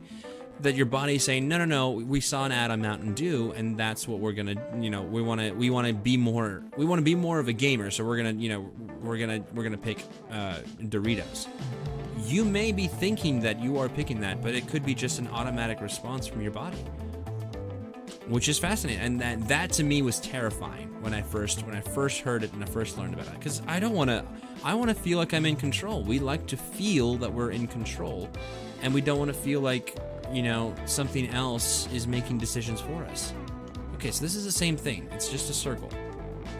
Just round it back, because I just built that thing, and I built it distinctly so I knew if I would come back to it. Okay, so this also leads us somewhere. I still have not found those 2 remaining mobs. It says that they're here somewhere, but I don't see them. Okay, I know this, and I wanted to fill this up. And I know this cave leads out to the exit. Perfect, yes, that's the end of the cave. I'm gonna fill up on dirt, and we're gonna fill this cave up. Because I don't want it. And then that leads us back to the other thing, yes. And then this cave here, yes. And this is the exit that goes back out to the surface. Yes, it does. We found our way back home. Ba-ba-da-bum. I have a friend. I have a friend who plays this all the time, and it is the most hilarious thing to me. When we used to play this all the time together, and he would go adventure in mines, and we had a running joke that he would just consistently get lost, just every single time. It doesn't matter how he did. He would just get. He could not keep a mental map of the caves, and he would get lost. And it's fine if you do that. That's not an issue. But it's just funny because I like to think I have a pretty good mental map of caves when I go explore. I'm like, okay, yeah, I know where I'm going about, and it's just funny because it was just so lost, so incredibly lost, and that's okay. But it was just a funny little memory that popped in the brain there. Can you imagine if you didn't have choice? Like, think about that. That's insane. That is just. That's unsettling. To think that everything is just an automatic response, and that everything you do is just a result of, you know, your body telling you what to do. That's kind of crazy. That's kind of insane. The same thing of, like, you know, you find somebody attractive, sure, and you may think you chose them, but maybe because it's your body saying that person is, you know, the ideal mate. And they're gonna be a good. They're gonna bring you forth brave brood. Right? That's I don't know. It's like you're just hijacking your body is hijacking you, and it's making you do things that you don't want to do, or maybe you do want to do. I mean, that's the fundamental. That's another thing that I was thinking about. Or another discussion point of, like, relationships. I'm trying to figure out a way to say this without, you know, coming across as something negative. It's interesting to think about relationships and thinking about specifically partnerships, right? So, you know, so dark. Oh, so dark. Okay, so much better. Okay, I thought there was more light in this place. Relationships, right? So there's plenty of people who don't do relationships, right? There's just not a need for it. They don't have a desire for it, or it's just not in the cards right now. But I think we still have that desire, and I think it can be misconstrued sometimes, or manifested in different ways. But a desire to feel needed, a desire to feel a connection with somebody, right? So there's, you know, sometimes people manifest and they'll approach it from more of a light of, you know, fulfilling, like, physical fulfillment, right? So it's all about, you know, carnal pleasure. It's just about, you know, getting that emotional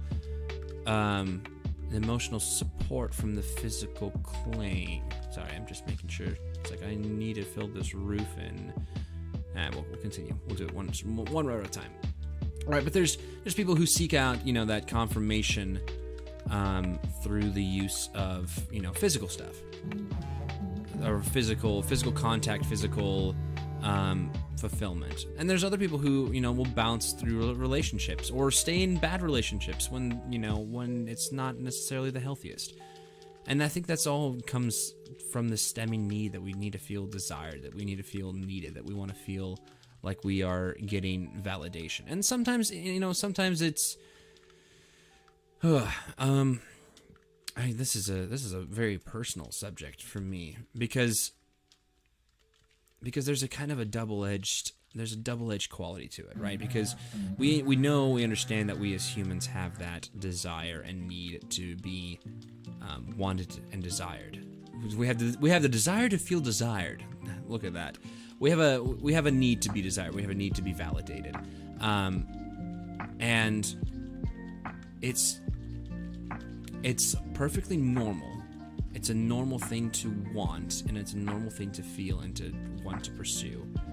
But sometimes it just depends on the way you do it. You know, you can do that, and you can be aware that you have that desire. But going and doing that through negative means, or through using that to, you know, step on somebody else's toes, or not take somebody else's feelings into consideration, is really difficult to balance, right? You know,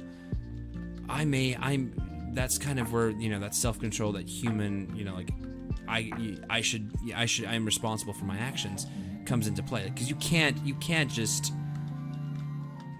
say, okay, hey, I want this thing, I'm gonna have it now. You can. That's what gets celebrities and people in trouble, when they say, I don't really care, I want this and I'm gonna get it.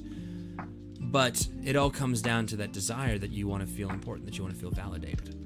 There's actually, you know, I've read this great book, Overcoming Defensiveness, and one of the central themes it talks about is defensiveness as manifested through fears, right? So we become defensive, and we become aggressive towards each other because I should have put another stack in there. What am I doing? Okay. We become aggressive and defensive because of some sort of psychological fear that we're responding to, right? So just because, and then there's three kind of main fears that control our life. It's I can grab it off the shelf. I can't remember what it is. But it's basically, all of them are responses to how we feel we are being treated or mistreated. Right, so there's a feeling of belonging, there's a feeling of connectedness, and God, what was it? I don't remember it now. I'm gonna have to grab that book. I'll be right back. I am now inspired, and I want to grab this topic.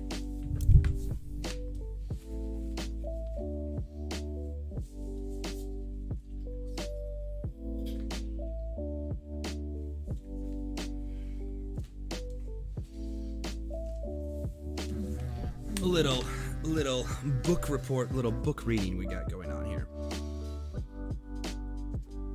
Defensiveness. Look at this.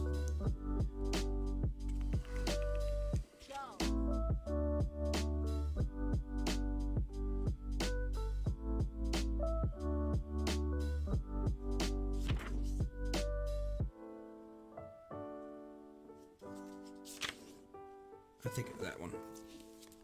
I'm getting there. I'm giving you valuable information. That's what we're doing. Control. Inclusion. Openness. There it is. Fascinating theory. All right? Stick with me. I'll make it visually interesting by still playing Minecraft. Significance, competence, likability. There it is. Gonna set it on the ground. There we go. So, the general theory, the point is that we have three desires: to feel significant, to feel competent, and to be likable. And everything happens as a result of those three fears manifest themselves. So if we feel like we're not significant, we'll lash out and we'll be defensive. If we feel like we're not competent, or we're not viewed as competent, we'll lash out and do that. Or if we feel like we're not being likable, or if we're not being liked.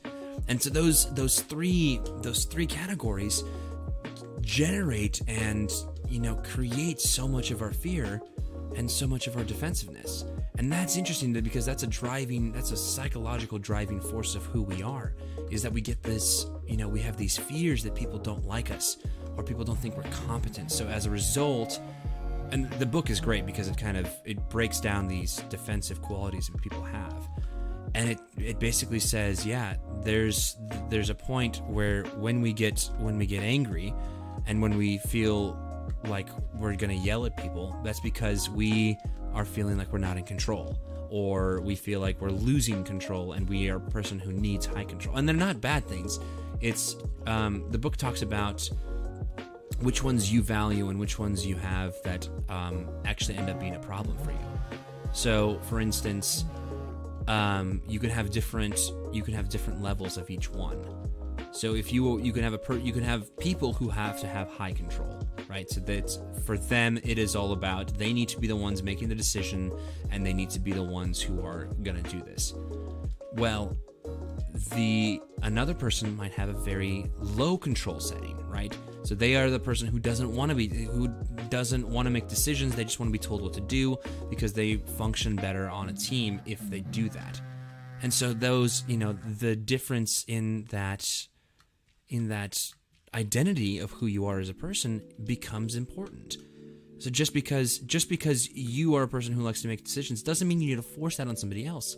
And I think it's a fun analogy to think of it in the normal example of this is usually, hey, where do you want to eat? Hey, yeah, let's go out. Let's go grab a bite to eat. Where do you want to go? And then, oftentimes it's like, don't make me decide. I don't want to pick, or whatever else, right? And that's I think that's as small of an example as that is, that understanding that, oh, hey, that's a person who, it's like, oh, I don't care. Like, I'm consistently that type of person. When that question is asked, this would be a huge problem for any sort of like family outings, right? I'm a person who does not care. I don't, in terms of food, that control is gone. Like, I don't care where we eat. I just want to eat, and I will enjoy whatever else, and I'm gonna find that thing. If I have an opinion, I'll be like, yeah, I don't want to do that. But if it comes down to it, I don't care where we eat, right? So I know that about myself, but there are constant disagreements about, well, I don't want to eat here. Oh, well, I want to eat, and so that would get into a debate about it. But the different area of control can be different for other people. Like, I know that I am a high control when it comes to any sort of business thing. I know that I'm a person who needs to have a high control, because I want things done a certain way, and if I don't think they're going well, I will, I'll pipe up, or I'll take control even and be like, okay, we're doing it this way because I think this is a much better way to do this. So I know that about myself, because I know I'm a person with high control.